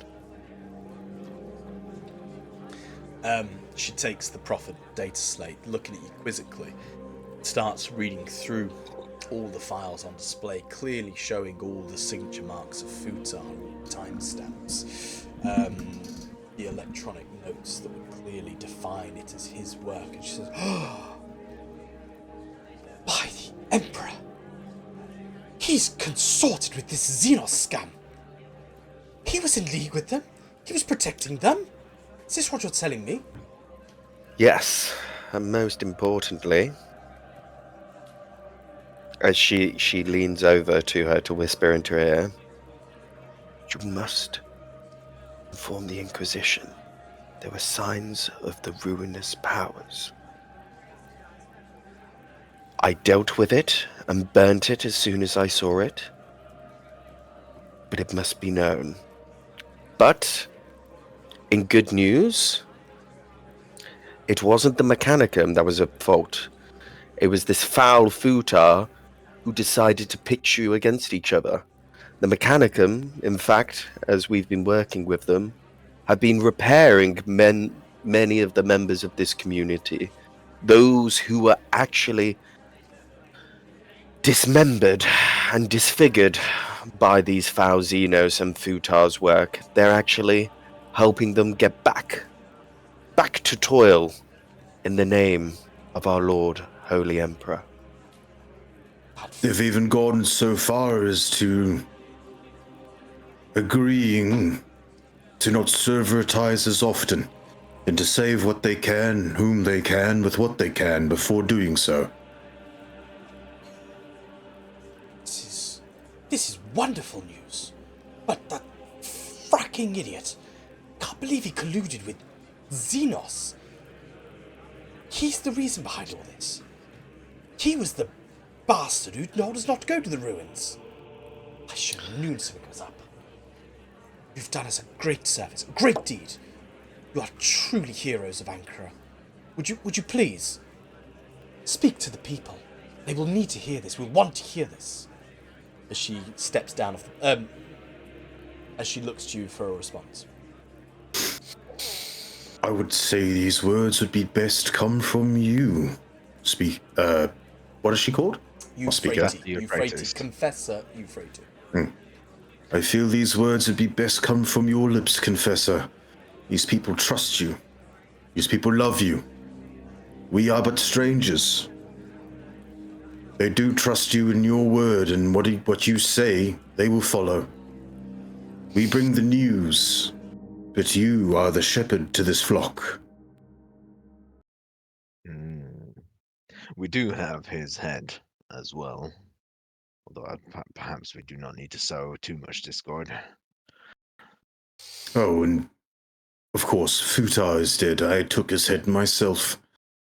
We will not be seeing anything more of him, along with the Xenos we have dispatched from this world. Yes, Confessor, I'd be more than happy to support you, though. I think the representation and the visualization of, well, as she holds up the pitchfork, I think will help support your cause. Perhaps we could stick these on spikes outside and set them ablaze. Right, well. And looking around the crowded cathedral, you can see lots of people muttering and looking over and stretching and craning. What's going on? Why are they all whispering over there? What? Something bad happened. I bet it's that Mechanicum again. They're trying to kill them all. Silence! The Confessor is to speak! And as Argenta shouts this across the cathedral, the chatter quietens down. And Paul goes to sit down on this bench at the back. And Euphrates steps back up to the Pope. Says, Listen, my people, please. Everyone, children of the Emperor, I have wonderful news to portray to you now. These, gesturing back, these heroic agents of the Imperium, they have just bestowed upon me the most gracious of news. It is truly as if the Emperor has sent them himself. They have told me that the dreaded grim harvest that has plagued your lands, our lands, for so long, they have dealt with them. They have killed the treacherous shadows of the grim harvest. They have bested them in combat, and here lies, and here, on the spike of this pitchfork, the tools of your own hands. Look upon these shadows that once plagued our lands. They are no more. Those who perpetrated this have been destroyed utterly and dealt with, and Ostia and Ancra can once again enter a livelihood of peace, tranquility, and worship to His Holiness the Emperor. We must all now reverently pray to him for this wonder he's bestowed upon us. I have even been told that our allies, the Mechanicus, have agreed to work alongside us, not servitorizing people at the drop of a hat. They are apparently going to help in improving our lives and helping efficiency this way, rather than with a strong-handed approach. All of us now, on your knees, let us pray to him. And the entire congregation gets down on their knees, some of them heads against the stone floor, and you just hear this worshipping noises coming from them all.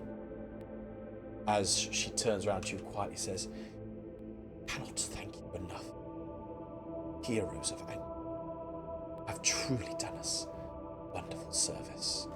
Is there any way I can help you, pay you for this debt of kindness?" None required. This is our job. We are here to protect the people of the Gilead system. We are here to do the Emperor's work. Going on with your day, the toil, and bringing the food lines back to full efficiency is all the thanks that is required. Payment is not needed. Argenta has moved forward, dropped to her knees, holds the pitchfork high and just goes, "For the Emperor! Even shadows bleed beneath his might!" and starts weeping.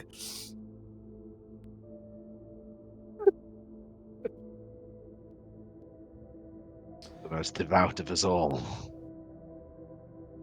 Gerhardt, knowing that the Emperor is not a god, but is like looks around everyone going, "Nice."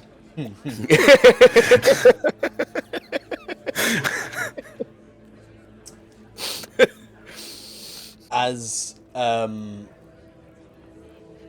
Confessor steps off the podium and the older adept replaces her to start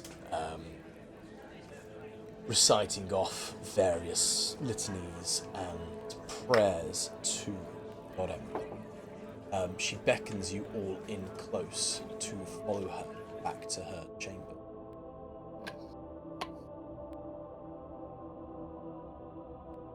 I follow.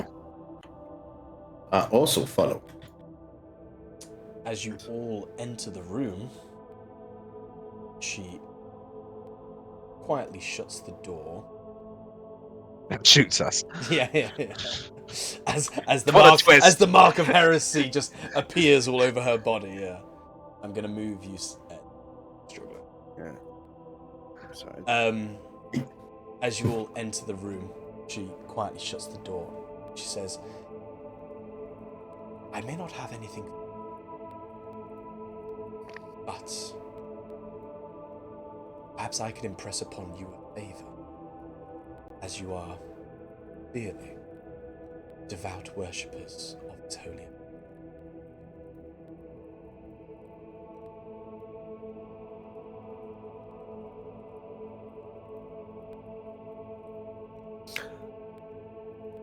Yes, Confessor. What is it that you wish to ask?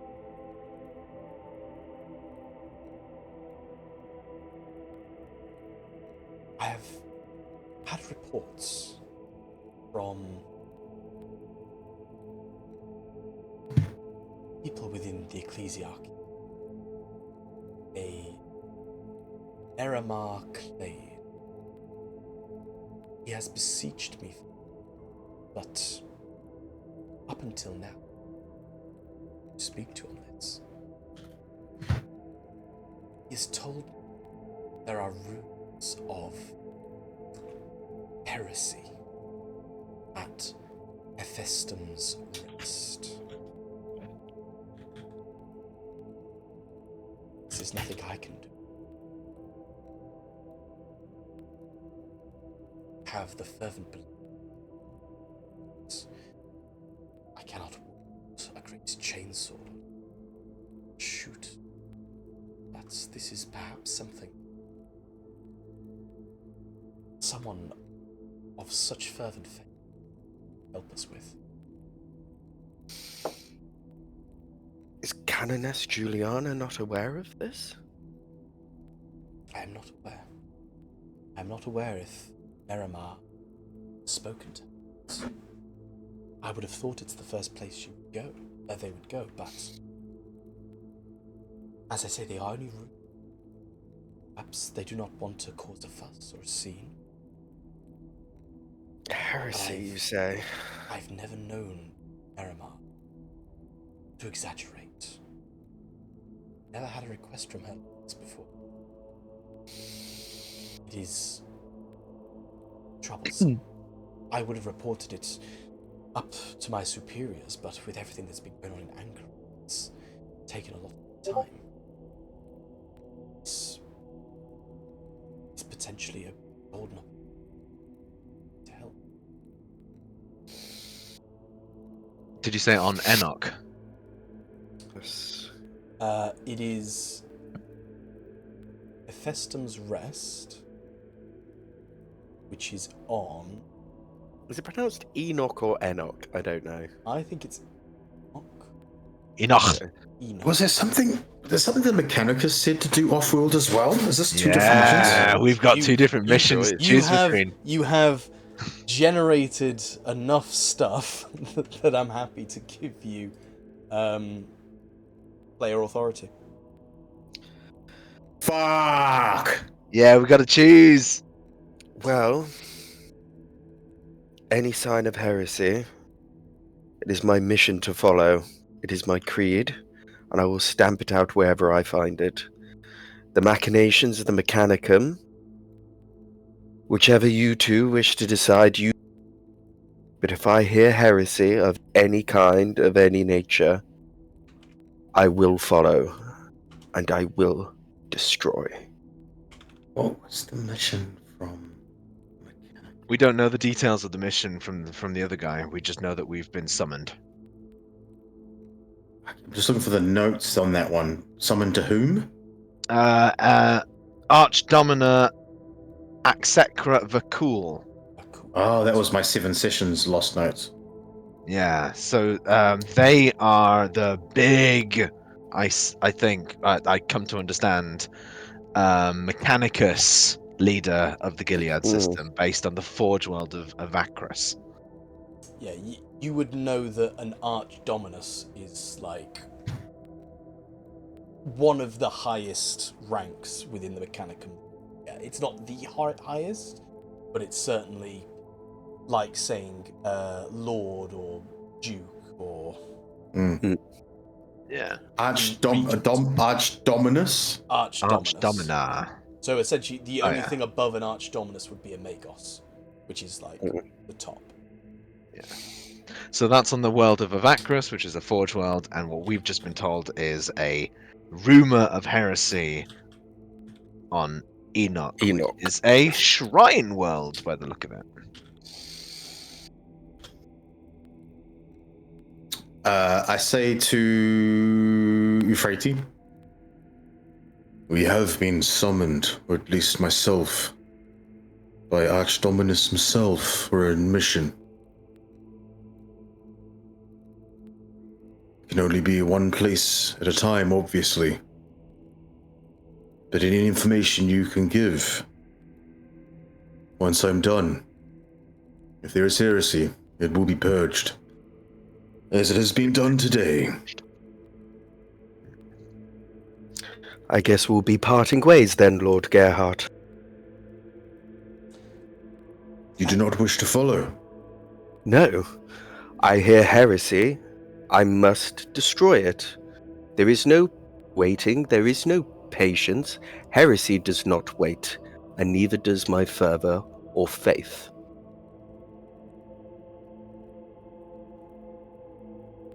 As I say, these are only rumours. I have nothing to substantiate it. But if you would look into it. Sister Argenta, speaking of heresy and possible heresy, we do not have proof of this yet. If there We is have heresy, nothing when it comes to the Mechanicum. They have revealed nothing. I cannot leave my sisters on Enoch for some machinations of some machine men who told us anything to serve them in their goals. We just heard from that what was the chap who was that we were helping before? Automo? So you had Automo, but you Yes. had Heptix as well. Heptex is the main guy. Heptix is the main guy. Who's Yeah. given you the mission. Automo had his own machinations on that set of ruins. They have their own goals and ties that they beseech. I do not beseech those. I defend the Imperium against heresy. If I hear of heresy, I will follow it. If you wish to come with, that is up to you. But I do not serve the Mechanicum. I serve the Ecclesiarchy, and I shall do so. do as you must. Not. And at this point, sort of, Paul was at this point kind of like keeping out of the conversation, but he sort of, a thought occurs to him, and he goes, "Not that I wish to throw a spanner in the works there, Sister Argenta, but how do you intend to get to Enoch? As far as we are aware, the only travel that we have so far secured is with the Straken's Workhorse, which is slated to go to Evacrus." As she turns over to the Confessor, how do you wish us to be able to go there, Confessor? My apologies, sister. I assumed you had your own travel arrangements. How did you arrive on planet? That's a good point. Could just, if I go off-world to the Blade? Crown of Blades. The Crown of Blades. I could get transport from there.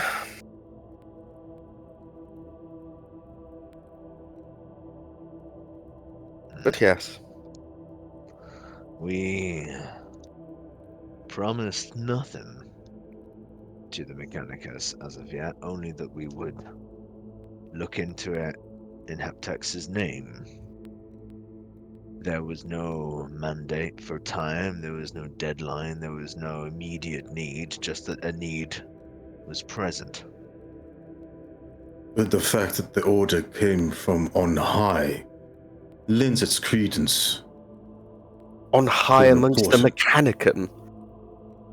On This high is the is on Shrine high. World.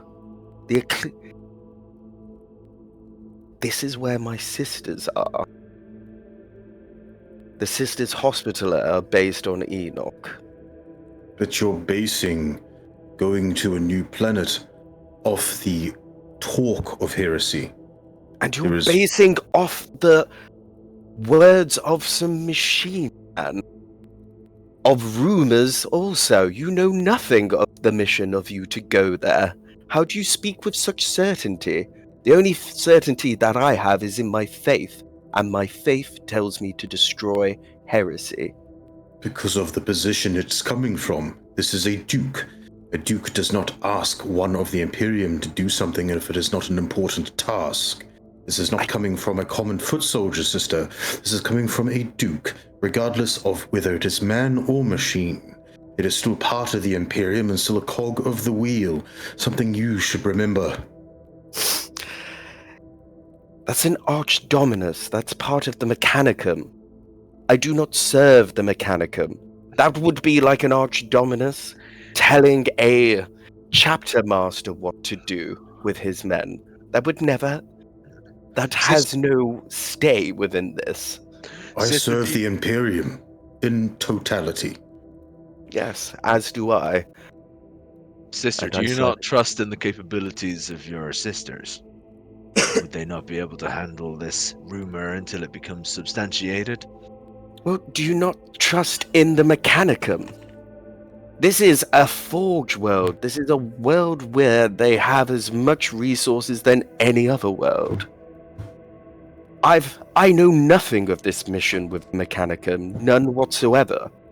All I know is that we're being asked by some Archdominus. I'm being asked by someone that I serve within. I am part of the Ecclesiarchy. I would be rejecting orders from someone that I take orders from. These are not orders, though. This is... Hearsay. This is, by Yes, the way, and I the heard same about with this something. Archdominus. No. This is my... No, that is not hearsay.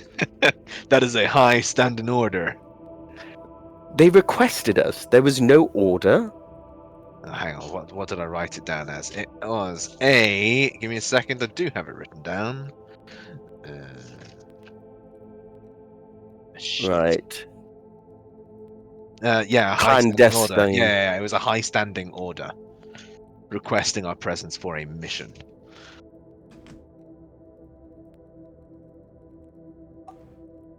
In my mind, a high-standing order takes precedence over hearsay of heresy on a world. Without concrete evidence, we could be chasing tails. Well, Confessor. Just to remind, I don't want this to sway. The Dominus was sent through with the utmost importance, but the Archdominus hasn't specifically said, I need Gerhardt, Paul, and Argenta to do it. It's just that the Archdominus has sent it to Heptex, saying that this is of the utmost importance. I need support. Yeah. So And just then Heptex has fobbed it up on us. Yeah, Yes. so I'm not. we're the only three it's players kind that of, can up. it's kind of. It's not. Once it's, again, it's not like you. Yeah, I don't want it to sway either Yeah. way. But just for clarity, although yes, the order from Archdominus was of the highest importance, it wasn't specifically for us. specifically that you guys were being demanded of the highest importance. It's just that the mission being sent out was of the highest importance. Just for clarity. It's still very important, but just for clarity. Yes, and this Miramar Clade Confessor? Who are they on the planet of Enoch? Why do they request our help? Oh yeah, I need to get that name down. What was that again? I will spell it out to you because it's a weird name. Yeah, It's thank you. Miramar, which is spelled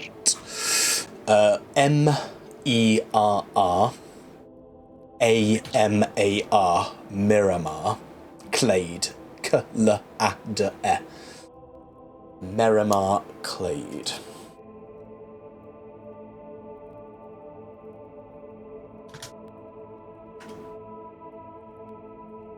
He is, for clarity, an archdean. Oh shit! Okay. He is the he is the archdean of Enoch. Okay. This is the Archdean of Enoch. I serve the Ecclesiarchy. I do not serve Heptex or the Mechanicum. You two can follow whoever you wish.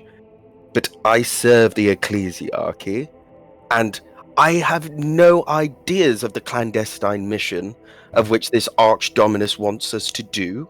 What I do know, yes, it is hearsay at this moment, but that's a lot more than what I know of this Archdominus. You can do as you wish, but I will be going towards this planet. I cannot leave. My canoness is the one who sent me here in the first place. Enoch was where I just came from and spent a significant amount of time helping them over there. I would be incredibly remiss once I've been asked of their aid to leave them in this moment. However, I would not ask of you to follow me in such a task, because that is not your responsibility. You, Paul, are of the Astra Militarum. You have your orders to follow, whichever they may be, as are you, as part of the Adeptus Astartes. Gerhardt, I have no sway in either of yours, but I must follow this. I am free to act within Gilead's system as I see fit, as are all absolvers. We go where the work is and when people are needed, where work needs to be done. The most important thing here would be outside of allegiances. Which mission would have the most impact and favoritism for all of Gilead? That is all I would ever go for. I do not hold allegiances to anyone except the absolvers, and we are sent out on mission for Gilead to make it a better place. These are both archers in their own right. Whatever which one saves more lives is where I will go. Always and forever. Well, I wish you the best of luck with that decision. But I believe that the best duty I can provide to the system and to the Emperor and our Imperium is by eradicating all heresy, even if it is hearsay.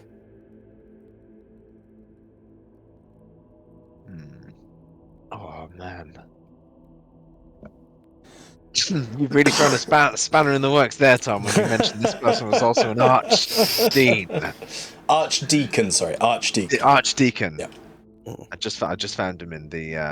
He's in the the player's book. Yeah. I'm just quickly getting a thing up for him. I'm gonna sit down at the table and put my hands on my elbows on the desk and rest my chin on my gauntlets. And I say to Paul, there's a couple of ways I feel about this. We have two different trajectories. We seem to be a good team. We worked well together. And I do wish to keep working alongside both of you. So, let's bring it down to brass tacks. The Mechanicus. I don't know exactly what the Archduke wants on the Forge World or what the issue is. It could be anything. What I do understand is it's probably important. That much is true. If it's coming from him, and he says it's of high importance, I believe him. Is that important to him or Gilead? There are two different things. However, my main goal as an absolver is to protect lives. Protect humankind. Keep things running. The Mechanicus, though working for the Imperium, do view life not quite the same as maybe you or I would. Yeah, it's a little less tangible. A little less tangible.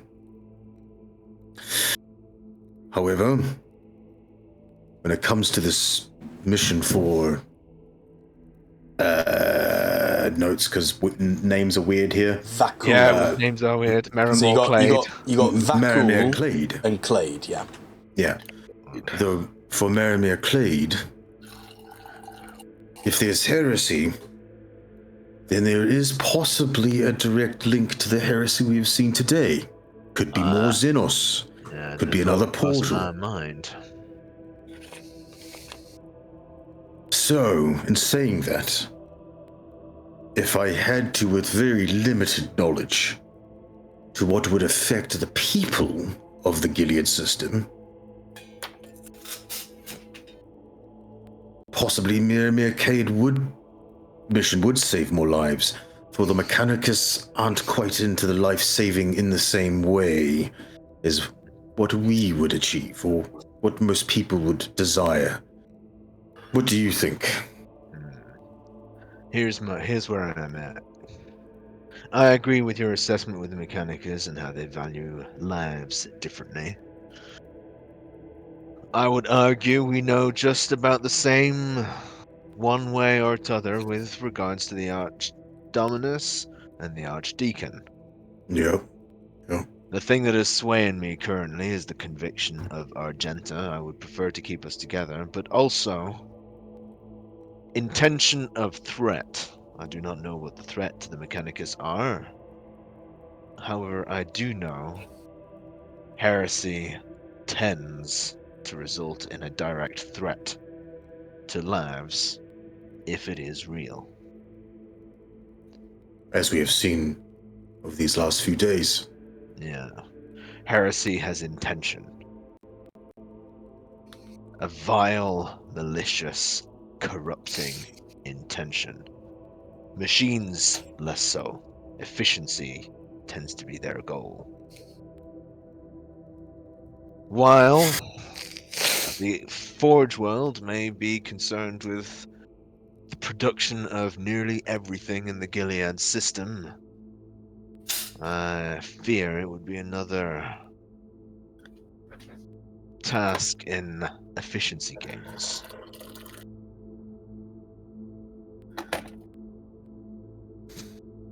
And it's a strange one, because of its technology acquisition or efficiency, by proxy that could save lives in the long run. Good. But it does not save the lives of today. It does not.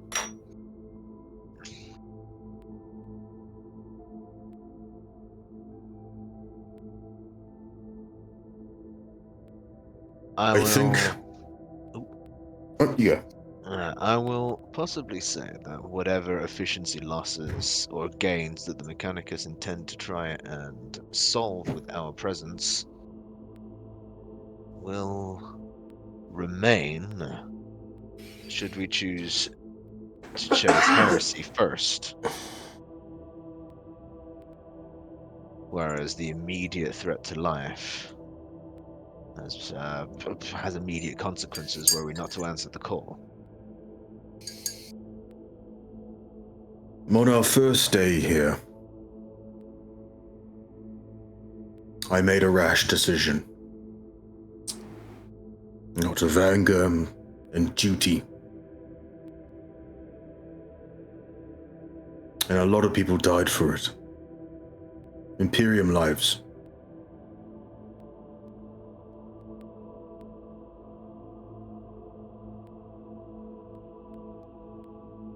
To absolve myself of this, I should seek to save lives now. And repent for those sins.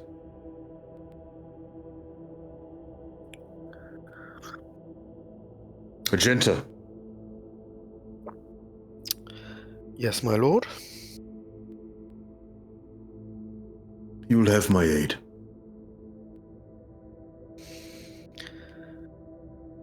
I'm very glad. Paul?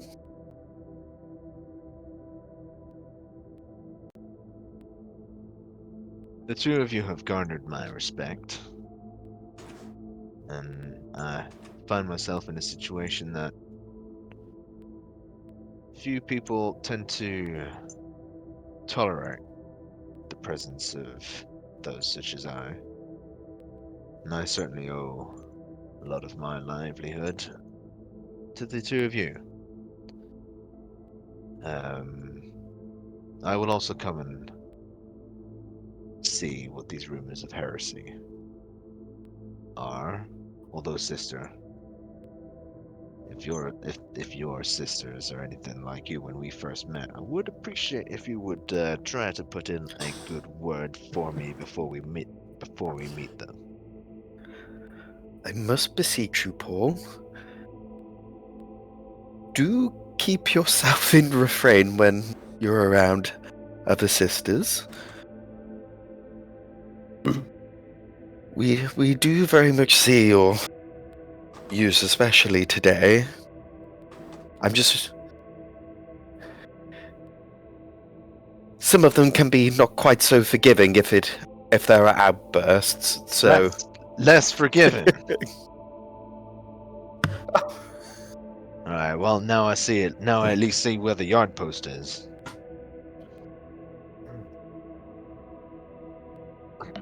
No, I will be joining you. I suppose I'll refrain to default and keep my mouth shut when we get there. No. You're more than welcome to keep your mouth open, as long as they're saying glorious things about the Emperor. Just as she looks at his hands, this stuff, keep in check. Have I ever shown myself to be out of control, Sister Argenta? That was just... Nah, it was mightily impressive, but that poor old data slate did get a... You know what? It doesn't matter.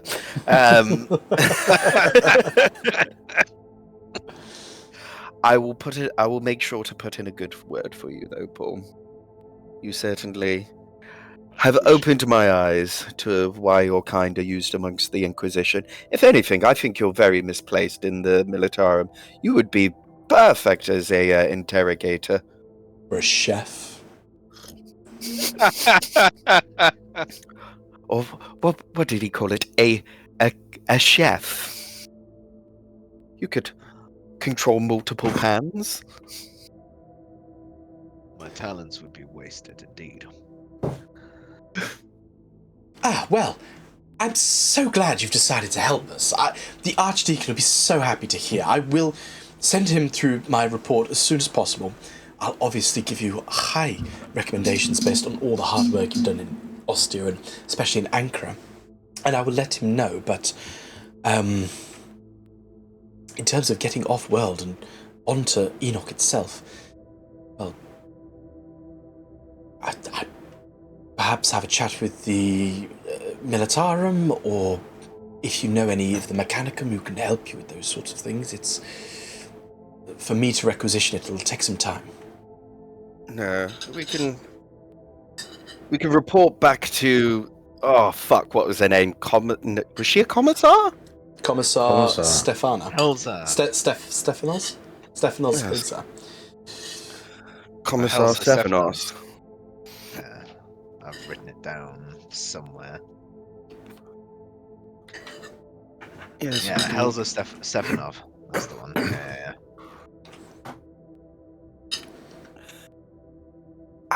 I guess...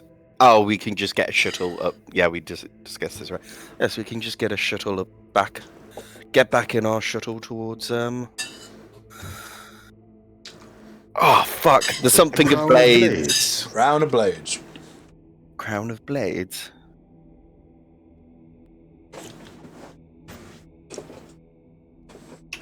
Yes, I definitely have to do some repentance as well.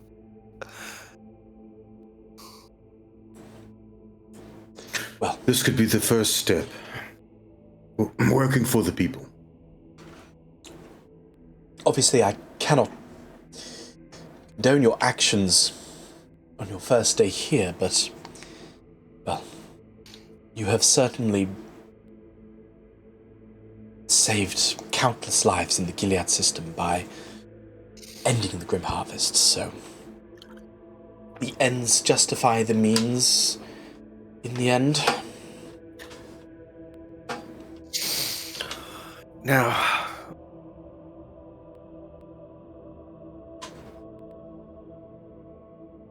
and just before we go,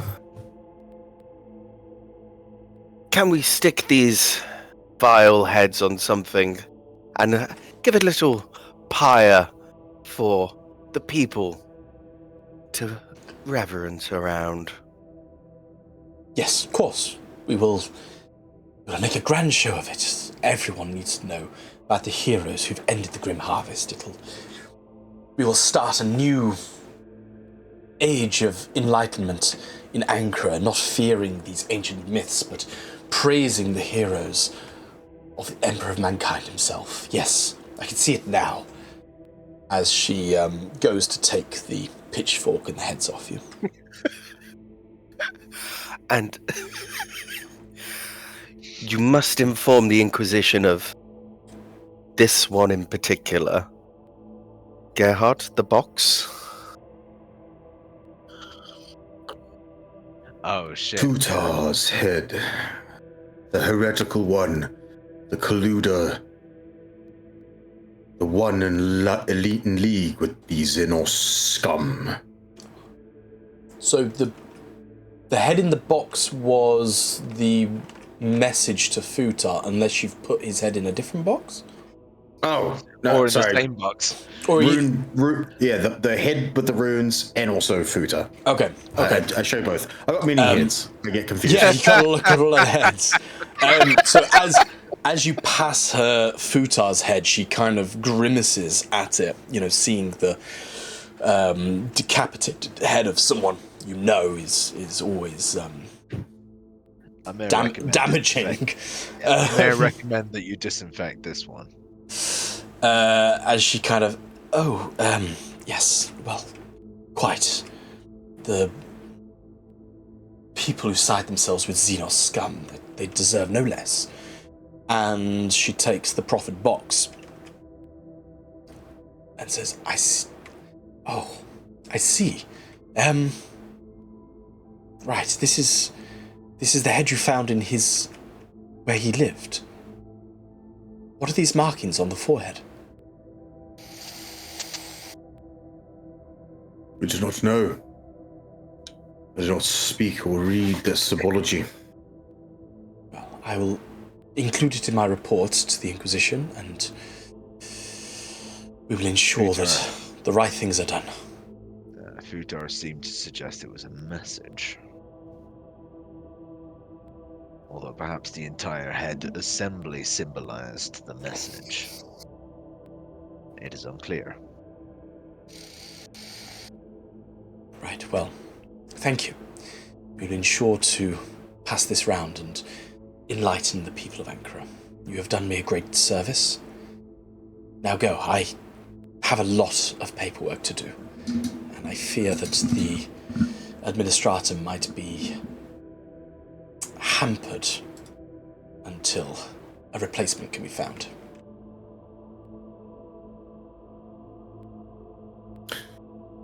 Good luck, and may Ancra prosper. May the blessings of the God Emperor go with you. In his name. The Emperor protects. There's a little bow. Nice. Aquila, fuck's sake. Aquila. Wonderful. So, once again, the room is yours. What would you like to do next? Where's our shuttle? It's on the top of the silo, isn't it?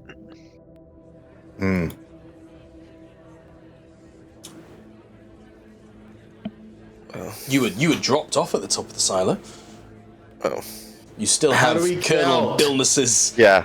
You still have Colonel Billness's chimera. Ah, shit. Might be worth returning that to him. Yes. Yeah, Right, I suppose go we back better to do the. that. Yeah, let's return that and let's get off world. Sure. Yeah. Yeah. So, as you arrive, Colonel Billness is outside the front door of the bastion. As he sees you, he hears the noise of the chimera, the waving of the flag coming up the road. He says, "Ah, wonderful. Good to see you back. The chimera's in good condition. That's nice to see. I'll keep my head and so will you. How was that little snivelling idiot? Tutor?" I pull out his head and I'm like, you may keep your head and we'll keep ours, but he will not keep his. Oh, well, I suppose a firing squad was probably too good for him. Did he tell you what happened? He did. Good. Good. Well, as long as it's all done with, I trust you. The Astartes, the Absolvers have always stood steadfast in the Gilead system. I'm sure we did the right thing. He was a heretic. Heretics lose their heads. Now, I mean, if you'd like to stick around, you can come to the tactical room. I've been planning where the next bastion's going to be and where we're going to hold off the onslaught of these rebels. I suppose you'll be falling in line with us gravediggers, right? Joining on my crew? Our mission takes us off-world there, Colonel. Ah.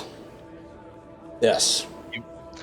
Colonel, you may find that the will of the rebellion may have died down somewhat now that we have quelled this world of some of its threats.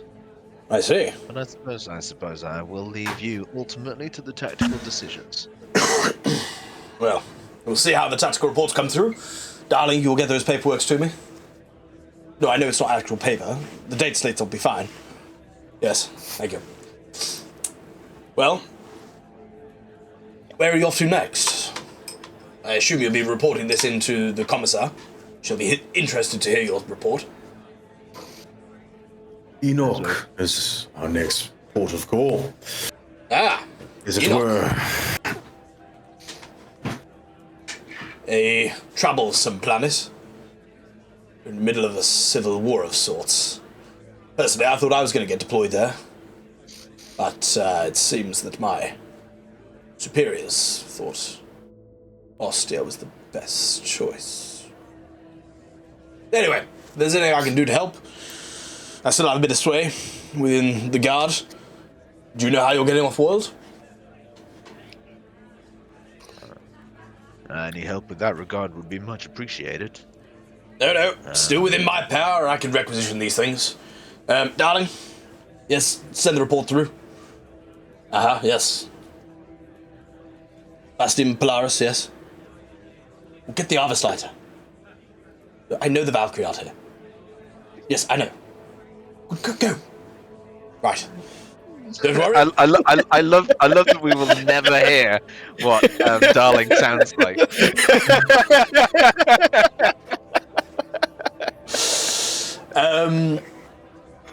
And with that, Darling rushes off into the bastion. You presume to do as Colonel Billness demands. And time passes.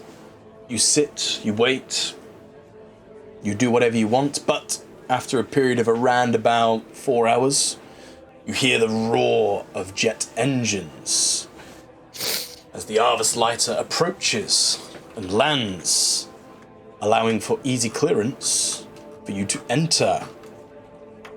In the cockpit, you once again see the part human, part machine grafted to the very essence of the cockpit as the ramp comes down, allowing you entry.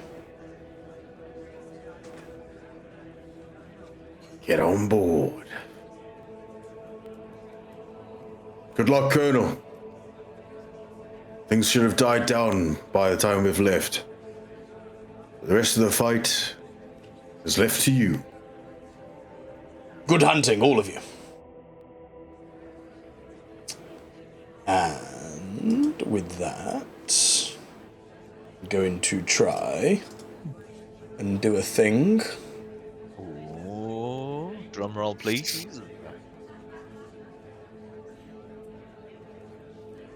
As Oh, Little video. you set off Oh. oh my God! into space. That's so cool. Yeah, would have been cooler if I showed you the right one. Oh no. This one. This one. Not setting off, docking. There you go. As Nice. Cool. you leave That's Ostia. cool. Congratulations. You did it. You did The it. Grim Harvest! You did the did Grim it. Harvest. We completed a mission. Who the And fuck not- are these people doing that in 2 sessions? Honestly. The people who don't roleplay. Yeah. The So- people who basically go into a session going, my character does this, and then we do this. Let me just Yeah. get some stuff up for you. That needs to go there, and Cool. we Where did you enter. get these video clips from? Those two are from Dark Tide. Oh, Oh, sick. But there's a few different ones. nice. Right. Why is it not brought you guys over? Are you guys loading? Yeah, Right, 99%. We're getting there. I think this might be a big file. It's still downloading. I can see. I can tell you that much. So,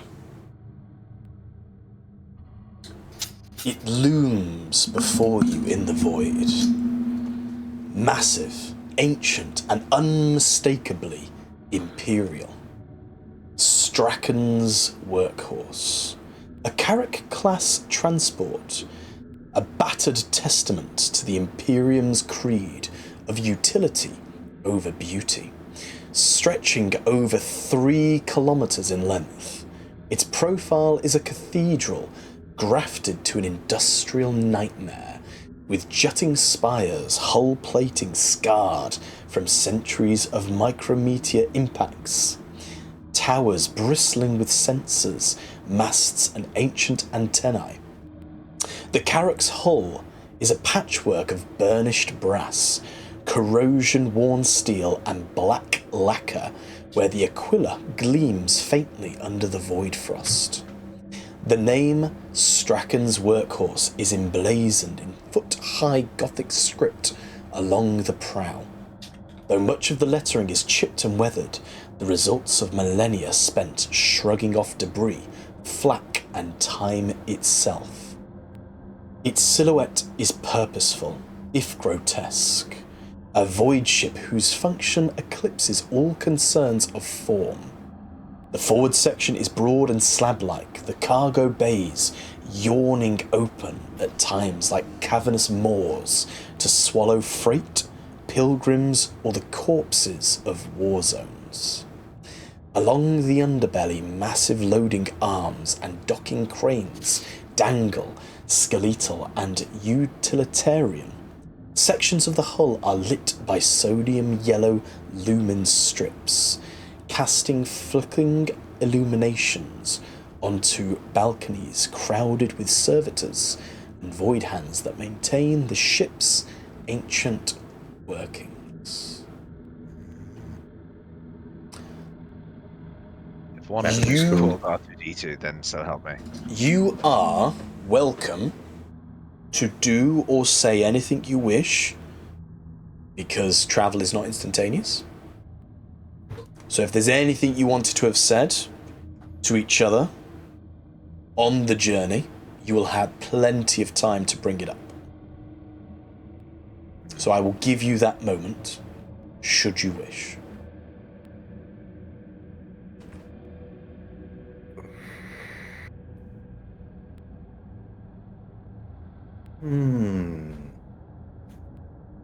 Currently, I'm cleaning and maintaining my chainsword. Methodically. Nice. Not Cool. really looking up, going towards next mission. I think Paul will have been sat next to one of the portholes, looking out at the planet as it shrinks and shrinks below us. Where the horizon translates from flat to more and more and more circular. He'll reflect a little bit on the things that they had done Then he'll probably say out loud to the group. I do hope that lasting peace will take hold on Ostia. I think I will miss that planet. Reminds me a lot of my own. Peace is never certain, but we've bought them some time.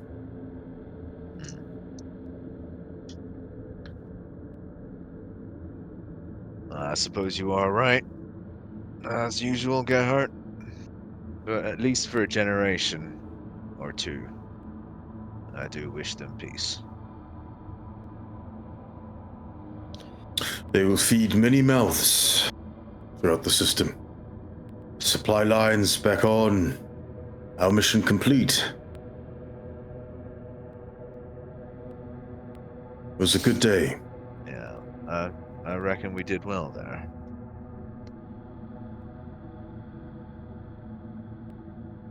More servants of the Emperor to toil away. Paul, where was this planet of yours? You are from the Gilead system, are you not? I am not. I entered the system with the rogue traders. As I quickly open up something that I had written for Paul, as I remind myself. I am from the Atheon system, from an agri world called Iona 5.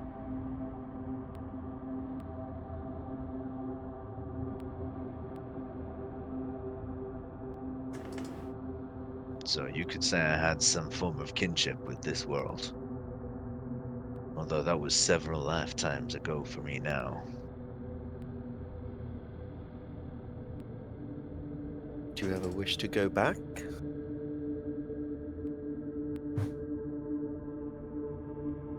That is no longer my purpose.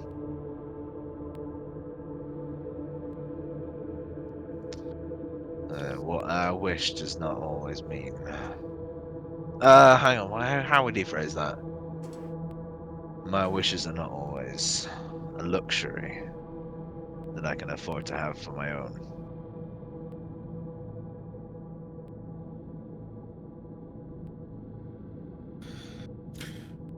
I must admit, it is the first time I've seen a planet like Ostia. An agri-planet, at least. I'm more kin to hive planets myself. It is nice change. To see some green. To see some life.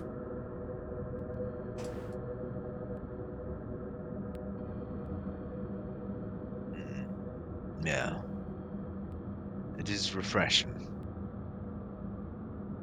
The last few decades of my life have been spent on Holy Terra. There is little left of nature there. Into Holy Terror. My, it must have been so beautiful. He's so close to the Holy Emperor. I suppose you could describe it as that. The architecture is certainly old, vast, filled with history and meaning. And I suppose it is the perfect place to have the Scholasticum under the protection and watchful eye of the Emperor while we are, I suppose you could say, trained in safety. But then also nearby to the what was it called? The not the Necronomicon. Astronomicon. Astronomicon, thank you. But we are also at the heart of the Astronomicon. Should our usefulnesses run dry. Well, if Futah's lucky, hopefully his skull remains may be used as a servo skull. At least we kept that intact.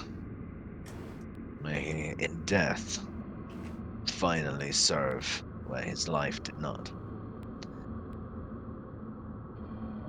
Agreed. So, Gerhard, the home of the Absolvers, is a hive world? No.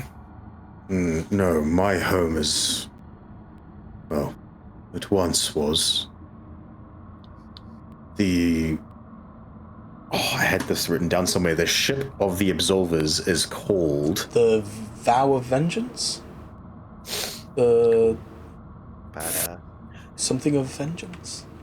Yeah, I'd have to bring up the thing, but I The Vow use of that... Absolution, isn't it? Vow of Absolution, that's it. That's the one. No. Our ship, our home, is the Vow of Absolution. That's where we could become what we are. My home, or what was my home and no longer, was in Gilead Prime. I was brought up in a hive world. Hive City. Back when I was a boy, with a different name, a different life. Before I am what I am now. Who I was before simply does not exist.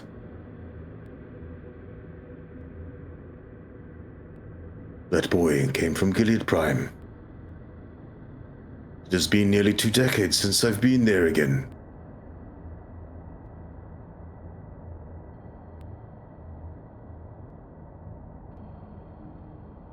Would they even recognize you if they saw you again? I would assume not. When I was taken, I was no older than 10 years old. And I was brought in for training, changing. I don't think anyone would recognize me anymore. Not in a planet of 17 billion different souls, in a city crammed together. No, long forgotten, as was the boy.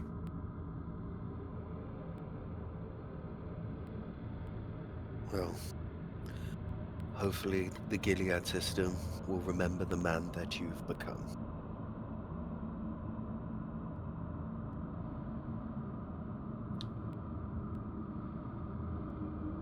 As long as it's in the Emperor's work, and the Emperor's name, and the vision that he holds for us all, then I hope so too. I wish only to serve,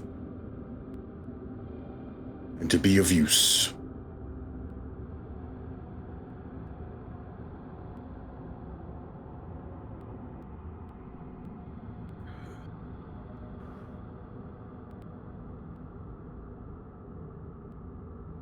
Well, if what you had done on Ostia is a representation of what you are capable of doing and the services you are able to provide, I believe you are fulfilling in that varied desire.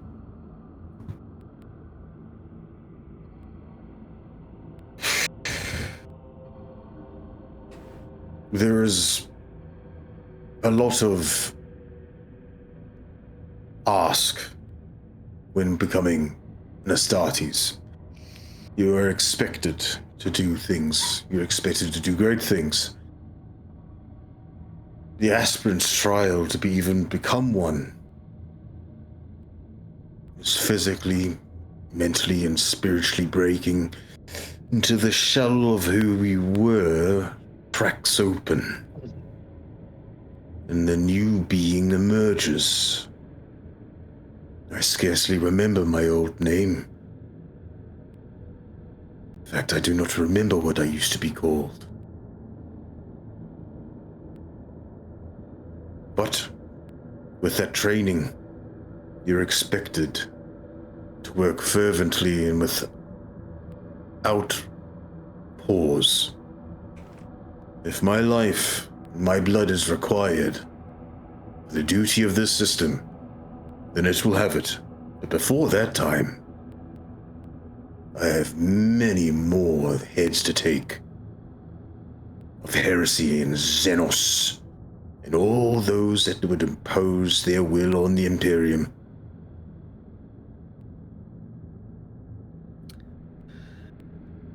Well, I believe then you'll be very inclined towards the armaments that the Sisterhood hold. Very much fit in line with your more violent nature. Not my Sisterhood, but the Sisters Repentia most certainly have the equipment that you would seek to be able to fulfill your destiny amongst the stars.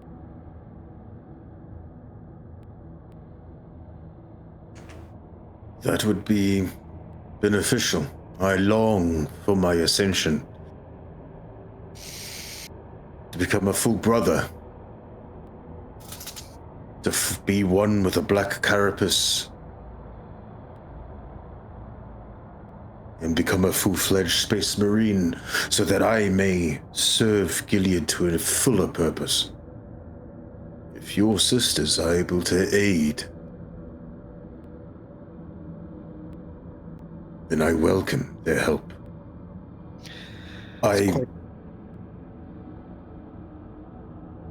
was just going to say, it's quite fitting that you wish to repent. Partly why I decided to come with you, Sister Argenta. I thought about it long and hard, and something you said resonated with me. I do not have the contempt or the perceived contempt for the Mechanicus, mayhaps that you have. But you did say something that did resonate with me, and you said they are machine men. And yes, they are, and they are a valid and large part of the Imperium. But what happened on Ostia, the lives we took on that day, there could have been another way. And I let my duty cloud my judgment, only seeing a way forth where lives could have been saved if we'd just gone another way. By choosing to go with you to Enoch and to save or help the people there, it's partly me repenting for that day. To save the people. What lives I took, hopefully I can save tenfold. Indeed. Truly absolute. I would have been able to convince those people of the Emperor's teachings, but my faith faltered. It occurs to me that the leader, that those children of the dawn were following may likely have been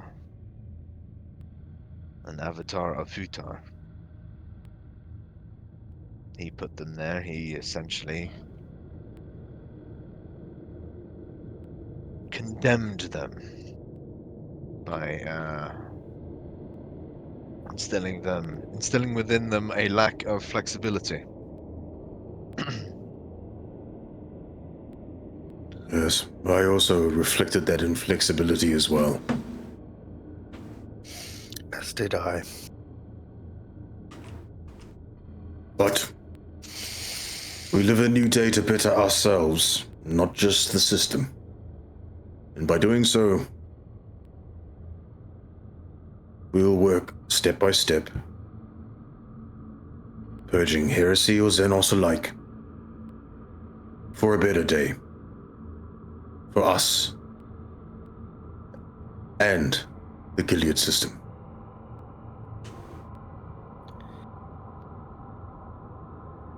I must inform you two of something if we're going to be working together.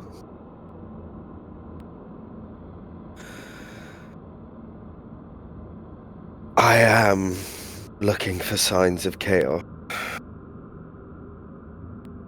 I was on a mission from my homeworld where we were raided by heretics. Men of giant iron nature and vile contempt for mankind.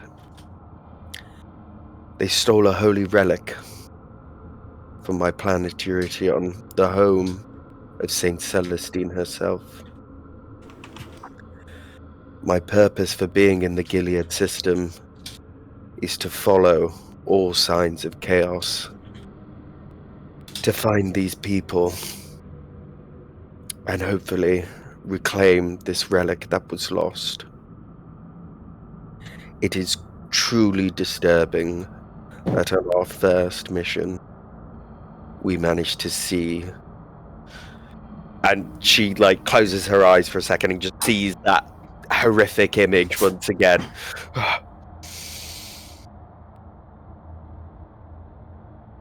The signs of chaos.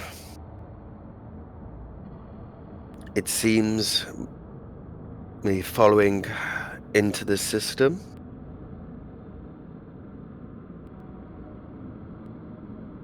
has partly borne fruit. The rumors of these chaotic heretics going into the system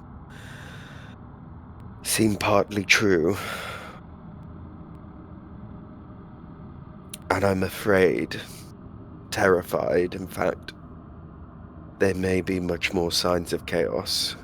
We must hold steadfast in our belief in the Holy Emperor. Because it is May only, it never falter. it's only going to get worse from here on out.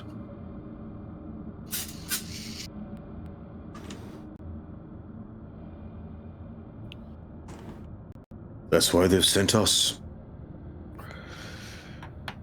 Indeed. Part of me wishes that it will all be hearsay. Enoch is a blessed planet. Another shrine world. I hope that whatever chaos forces aren't as embedded as where we just saw. I've never been to a shrine world. I've never had the luxury. What is Enoch like to you, Xanthar?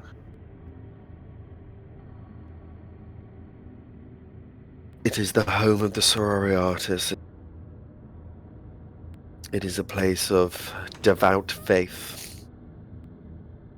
I spent significant time there, healing the unfortunate souls of the system, but it is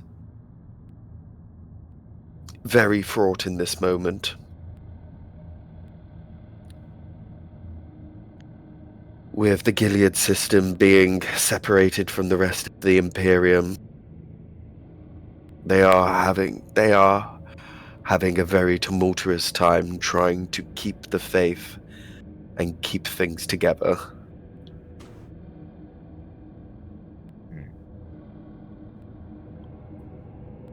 There is much disruption on the world at the moment.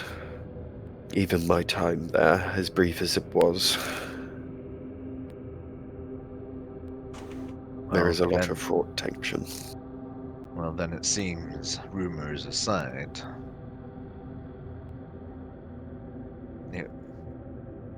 us being there to provide aid could be a boon. Yes. Many refugees are coming to that world and they can barely deal with the number of people that are coming in to look after. Perhaps some of this chaos taint has managed to find a way on this one.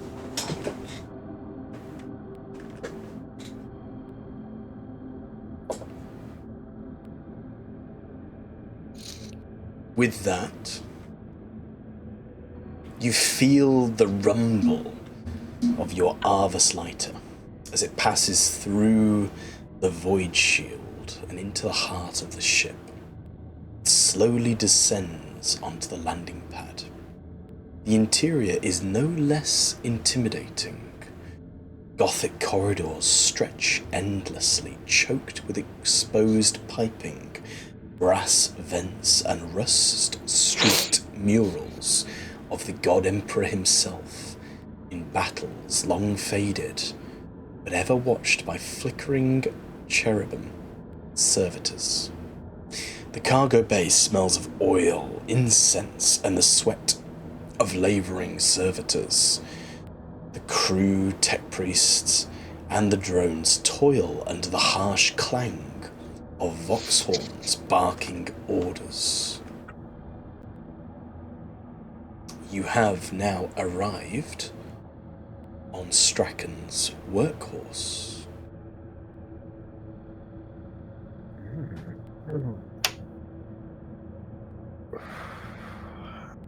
Right. Is this the one with Zhang?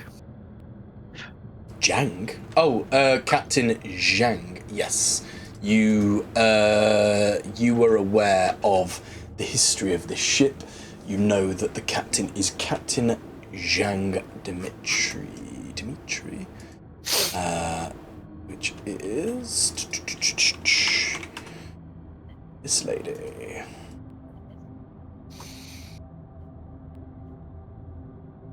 Zhang can get it. Is that Gerhardt's endeavour? Socialise. It appears you have a certain kind of fever, Gerhard. He's got Yellow fever. You might need to get your liver checked out then. Yeah. Oh, Magenta, wait behind. I've got a case of jaundice I need to see to. I think we should report into Captain Zhang. Report our findings in. We could at least requisition some supplies before our trip to Enoch. This ship will be well stocked in things like supplies as well as armaments. It is a militarum vessel, after all. As the ramp comes down, you see everything around you. You see Eviscerator. the servitors buzzing around the docked Arvus lighter as they start to unload packages, refueling it, checking it, ensuring that it is void-worthy. As they busy themselves with work, paying you not the slightest of heeds. Is that Captain Zhang? Captain Zhang Demetra. Captain Zhang Demetra. We go report to Captain Zhang Demetra.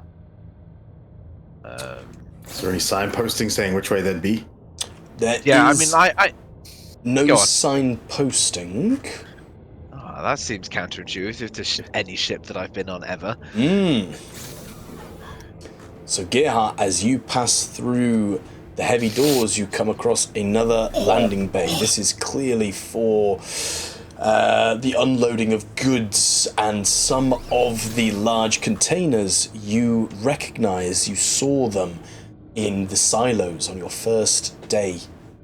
Ostia, they are clearly preparing food and goods for travel. You still have not come across any humans, the servitors working diligently. Sorry, no.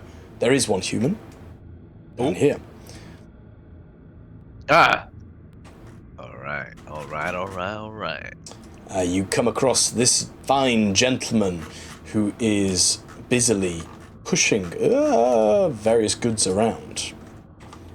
Again, he is minding his own business, doing his work.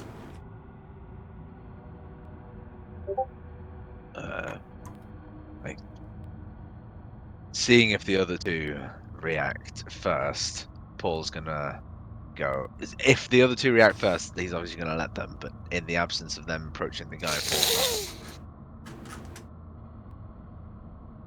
Paul. Okay, Paul goes up and goes, "Excuse me, worker. I won't take up too much of your time. I see that you are busy at work. Could you point us in the direction of the captain of this ship, please?" Oh, the captain's on the bridge. As he points back the way you just came. Thank you kindly. Won't be A 50-50 shot. Yeah. Thank you kindly. We'll get out of your hair. You're welcome. As he carries on.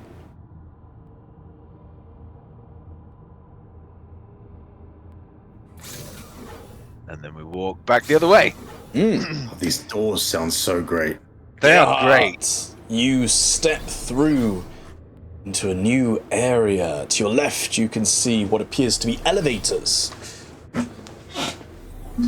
Ahead of you is a door, and there is also a door to your left as well. There are two doors down here. The first door, where I've marked here, has a little sign outside of it, which would indicate it to be some sort of shop. As you enter,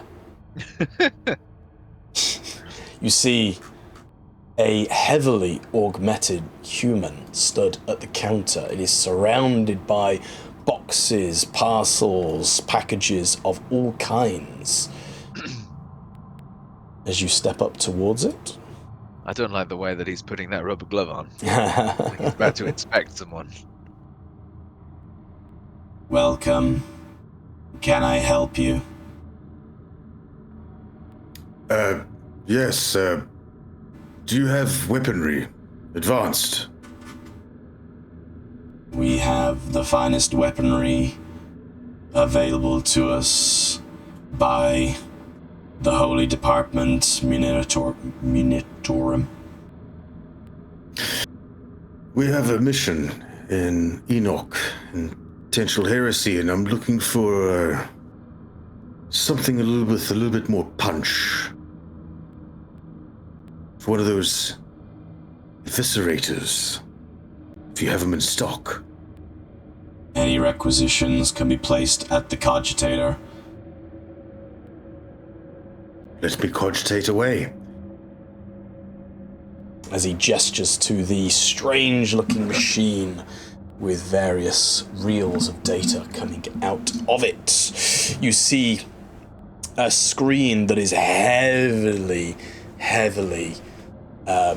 influenced by the administratum. There is vast swathes of data entry requests of who you are, why you are, what you are, the requisition, item numbers. It appears to be a bit of a painstaking approach, but if you wish to try and requisition, you are more than welcome to do so. As I quickly remind myself, I think it's a DN 6. 6 + 2, but I share 2 keywords, so it's a 7. It is a 7, so it would be a DN 7 to requisition. Can you trade something? And do you want to use any glory? Oh, yeah, that as well. You have 3 glory. If you want to trade, you're going to have to re-engage with the shopkeep. Re-engage. What have I got? Was it the I've got augmented eye? I've got an augmented eye. Is everyone okay for it to trade in to possibly get it? Fuck yeah. If it's a purpose. Okay. I'll place the augmetic on the table and go, how far does this get me when it comes to credits? I might be shy for my requisition and want to see how far I can get with it. Sure. Roll me a d6. 4, 5, 6 is something he'll want to buy. 1, 2, 3, not. All right. Fingers crossed.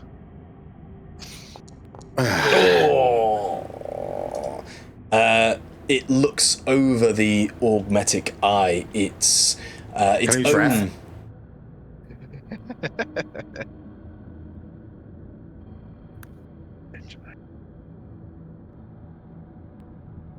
Yeah, go on. Roll again. Oh, watch me roll another 2. It'll be another 2. It won't be a 1. It'll be a 2. Exactly the same. Ah! With a wrath critical.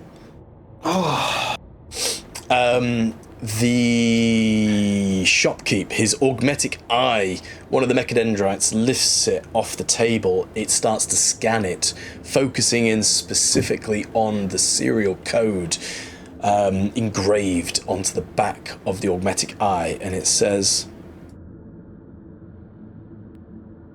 "We are extremely low on eye augmetics. This is something we are indeed in need of. We will take it off your hands and give you 4 wealth in return. For the Emperor." For the Emperor, thank you. 4 wealth. Okay, it brings me up to 6 wealth. 4 you can wealth. buy it. So you have 6 Buy wealth. it outright. And you lose the augmetic eye. Okay, so now I'm going to try requisition from this head. Sure. So, as I said, it's a lengthy, agonizingly, painfully boring document that you are going to have to work through and get past various red tapes. So, DN7. You are able to roll your influence. Yeah. Depending on the outcome of that is then when the wealth will come into it. Right.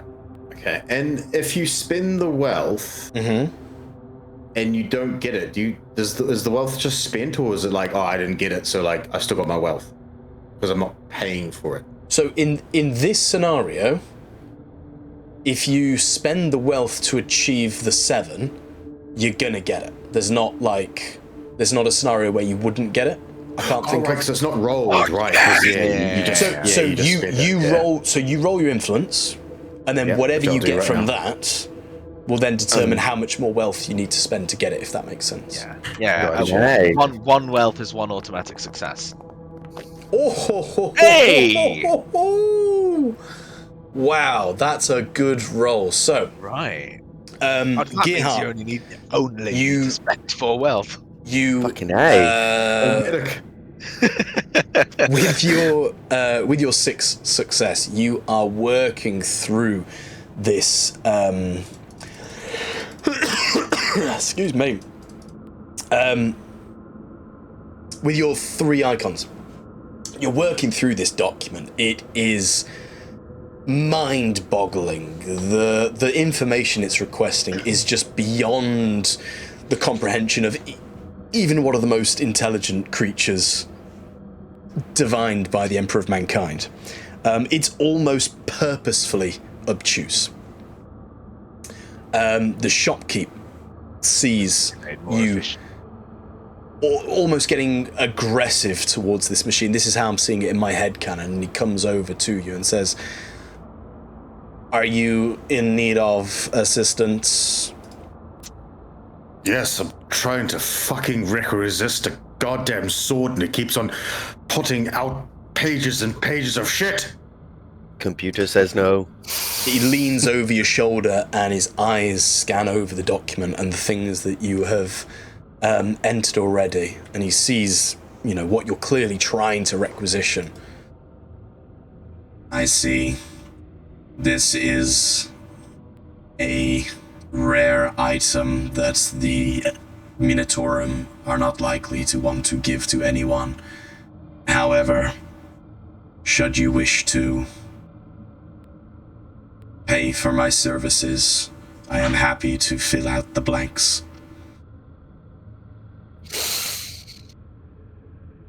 Absolutely. Yes. I require of you the 4 wealth, and it shall be done. I hand over the credits. Wonderful. Whatever expedites this entire moment, then yes, I'll pay. Amazing. So as soon as the transfer is complete, you see his hands and his mechadendrites working together, typing away. The numbers appearing on screen a blur in a complex binary human mismatch of codings and regulations and various standards that who knows what they even mean. And after a few minutes of this frantic typing, he clicks, and on the screen it says, "Requisition granted."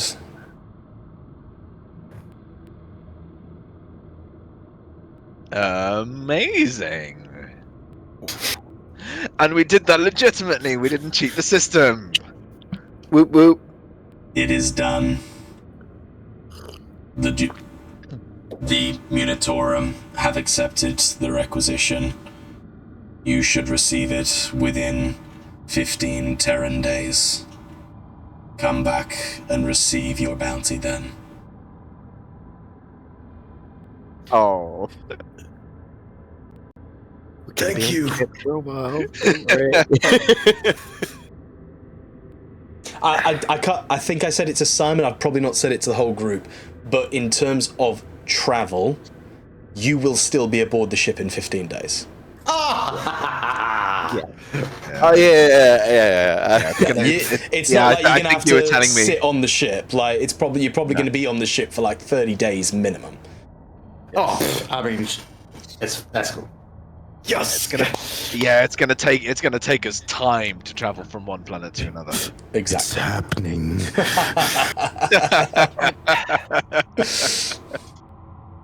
Well, with that in mind, I might follow suit. I'm interested in requisitioning a heavy bolter. Not quite as rare, but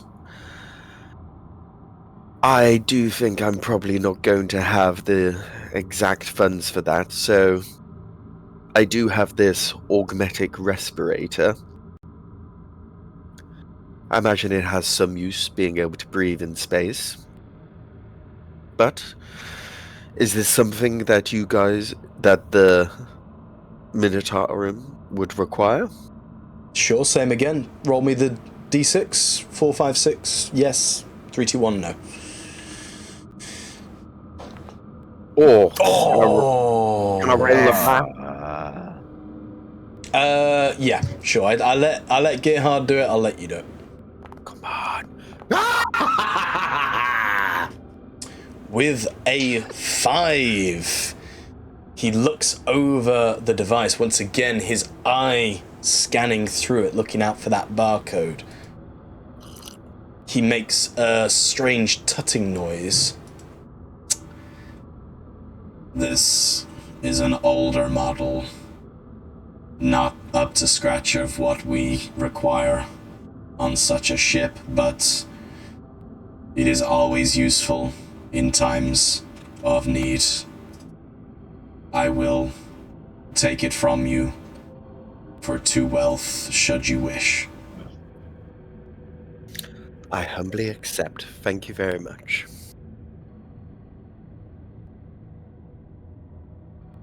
The transfer is done. May you go with the Emperor's blessing. And the heavy bolter is 6 uncommon. 6 uncommon, so it'd be a DN7, but do you share anything with it? Heavy bolter. Heavy bolt rifle? Heavy bolter. Bolt Imperium, no, so you don't share anything with it, so it'd be 6, so it'd be a DN7 to acquire. Okie dokes. So that is, which one is it? Fellowship. Influence in your gear, top left, influence. Cool. We still got the glory since I spent the wealth, so So, should be able to get it. yes. Well, I mean, there's Paul as well. Oh my god! Those rolls! Whoa! Again, same as with Gerhardt, you are working through this laborious task. You are getting some of the information right, but every time you're clicking into it, it's throwing back errors. It's saying Sister Argenta not found, or code 808666577788 not valid. Things like this. She's just furiously looking for her Sororitas book. There's nothing on this!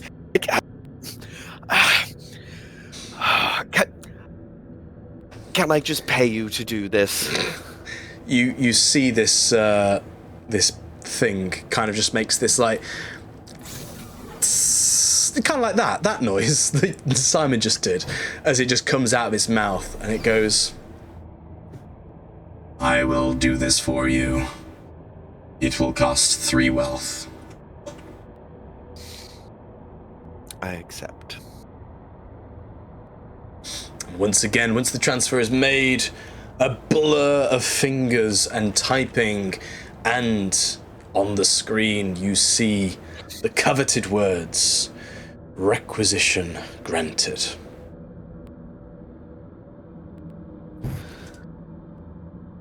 Your heavy bolter has been accepted by the Munitorum. It will be on the same shipment as the Eviscerator. I thank you kindly. Anything you wish to acquire, Paul? Nothing I don't need right now. At this point, Paul has just gone outside of the requisition room and is just leaning against the wall while you guys sort out with the with the frustrations that are the requisition forms. Argenta turns to Gerhard. Oh, Lord Gerhard, we're going to be able to purge so many heretics and save so many souls. Oh yes, in 15 days I'm going to have a very, very big purge stick. Gives me so much time to repent in that time.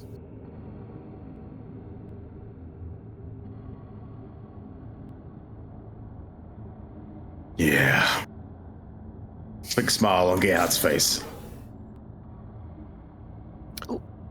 Oh, we're almost. Oh, Paul. Oh, are you going off to the captain? Oh, Paul, wait up. Nah, I would not do that without the two of you. Just thought Yes. that space was getting a little cramped for 3 people, especially two of your statures. Oh, Lord Gerhard, you'll be very impressed by Captain Zhang. Her and her Katakan. Is it Katakan Guard or Katakan? The ship, No, what Straken's she. Workhorse, is named after General Straken of the Katachan. That's it. Captain Zhang has nothing to do with the Katachan. Ah, okay. The ship is named after the general who Straken's Workhorse famously ferried to a planet. Yep. You'll be mightily impressed with her. She's a captain of great regard from everything that I've heard. Gerhard, as you walk through the ship, you see more elevators. Who knows where they lead? And as you pass, you do see one room that would show all the signs of having some sort of holy temple effects. But you have also opened the doors to the bridge. Ooh, I feel like that's where the captain would be. Seems logical. Yeah, also just for flavour, as Paul passes this person that obviously seems like they are praying, he casts his eyes down straight to the floor and keeps to himself without disturbing her. Very good. I like that. There are people milling about. Let everyone get onto the bridge before Gearhart does too much. Nice use of walls going on here. I have tried. Seeing as I didn't make the map, I thought I'd try and tinker with it. Right. You all step onto the bridge. It's clear glass frontage looking out into the depths of the void. It's a busy bridge. Various cogitators, voxcasters, unusual instruments clearly used for ship wearing. And as you make your way on, you can also see the pilot's chair, which currently stands empty. But you do suddenly hear a shout from one of the crew as he shouts, "Captain on deck!" The echo of boots striking metal resounds through the ship's command bridge as Captain Zhang Demetra strides in, her immaculate navy coat trailing behind her like the baton banners of victory she has yet to claim. Her presence is one honed not just by rank, but by ambition. Standing just under 6 feet, Zhang carries herself with a rigidity and precision that befits a scion of the Imperial Navy. Though her youth betrays her relative inexperience, smooth cheeks yet to feel the grit of real void war. She pauses before her command throne, her sharp features surveying the bridge like a hawk eyeing prey beneath clouded skies. Dark hair is knotted in a tight braid, and her pale skin seems perpetually underlit by the cold lumens of voidship life. A modest array of commendation pins decorate her chest. Status, Mr. Velas. As she takes seat on her throne. And we will end today's session. Oh. Yeah. Well done, everyone. Wunderbar. Grim Harvest complete. Grim bolt Harvest sword complete. requisitioned. Big bolt gun requisitioned. Fucking Ecclesiarchy, Mechanicus, all getting along with each other. Heretic Heresy beheaded, purged. purged. People celebrating. Like You know? big fire. Like, yes. We did good. If We you left did that that in planet. 2 sessions, it would be such a shit show when you left. Literally, I said this when we were like starting the book off. I was like, how are you meant to do this in like 2 or 3 sessions? Like, it's nuts. I even said to James, I think you'll be about 6 sessions. This is session 8. And James is there like, I might not have enough XP. I don't know if I'm going to be able to do this. I'm like, I think you guys are going to be fine. So I've got a similar experience in that. So in my campaign, all of the various different towns, they've got like various different sort of side quests and objectives and various different things that you can do in those locations. But the general gist of like the general expectation is, I think the average party, the expectation is you tend to do like 2 or maybe 3 towns in one session. Really? And I'm That's like, nuts. no, that's impossible. There is no way. Who's doing that? That's just no roleplay whatsoever. No, I know. Who's playing D&D? But just before I turn off the stream the recording, XP. We didn't even need to ask. So, you gain Let's see what we got. 5 XP. 253. You get 5 XP for just being swell. Role-playing and having fun, it's classed as, but, you know, being awesome. You gain 3 XP for discovering the betrayal of Xanthar Futah. Ooh, yep. You gain 3 XP for ending the conflict between the Adeptus Mechanicus and Ecclesiarchy. Hey! And I've bumped, Nice. I've bumped that up from 2. I've bumped that up to 3 because you've handled it so well. And you Nice. gain 1, 2. Oh, you gain 4 XP for visiting the Cathedral of the Sun Emperor, the Julcian Complex, the Sortium Compound, and Outpost Polaris. So what's that? That's 4, 3, 3, 5. Jesus. So another 5. So 9, 10, 11, 12. 263. 263. I'm on 263 XP at the moment. 8, With 33 11. XP to spend. Oh my god.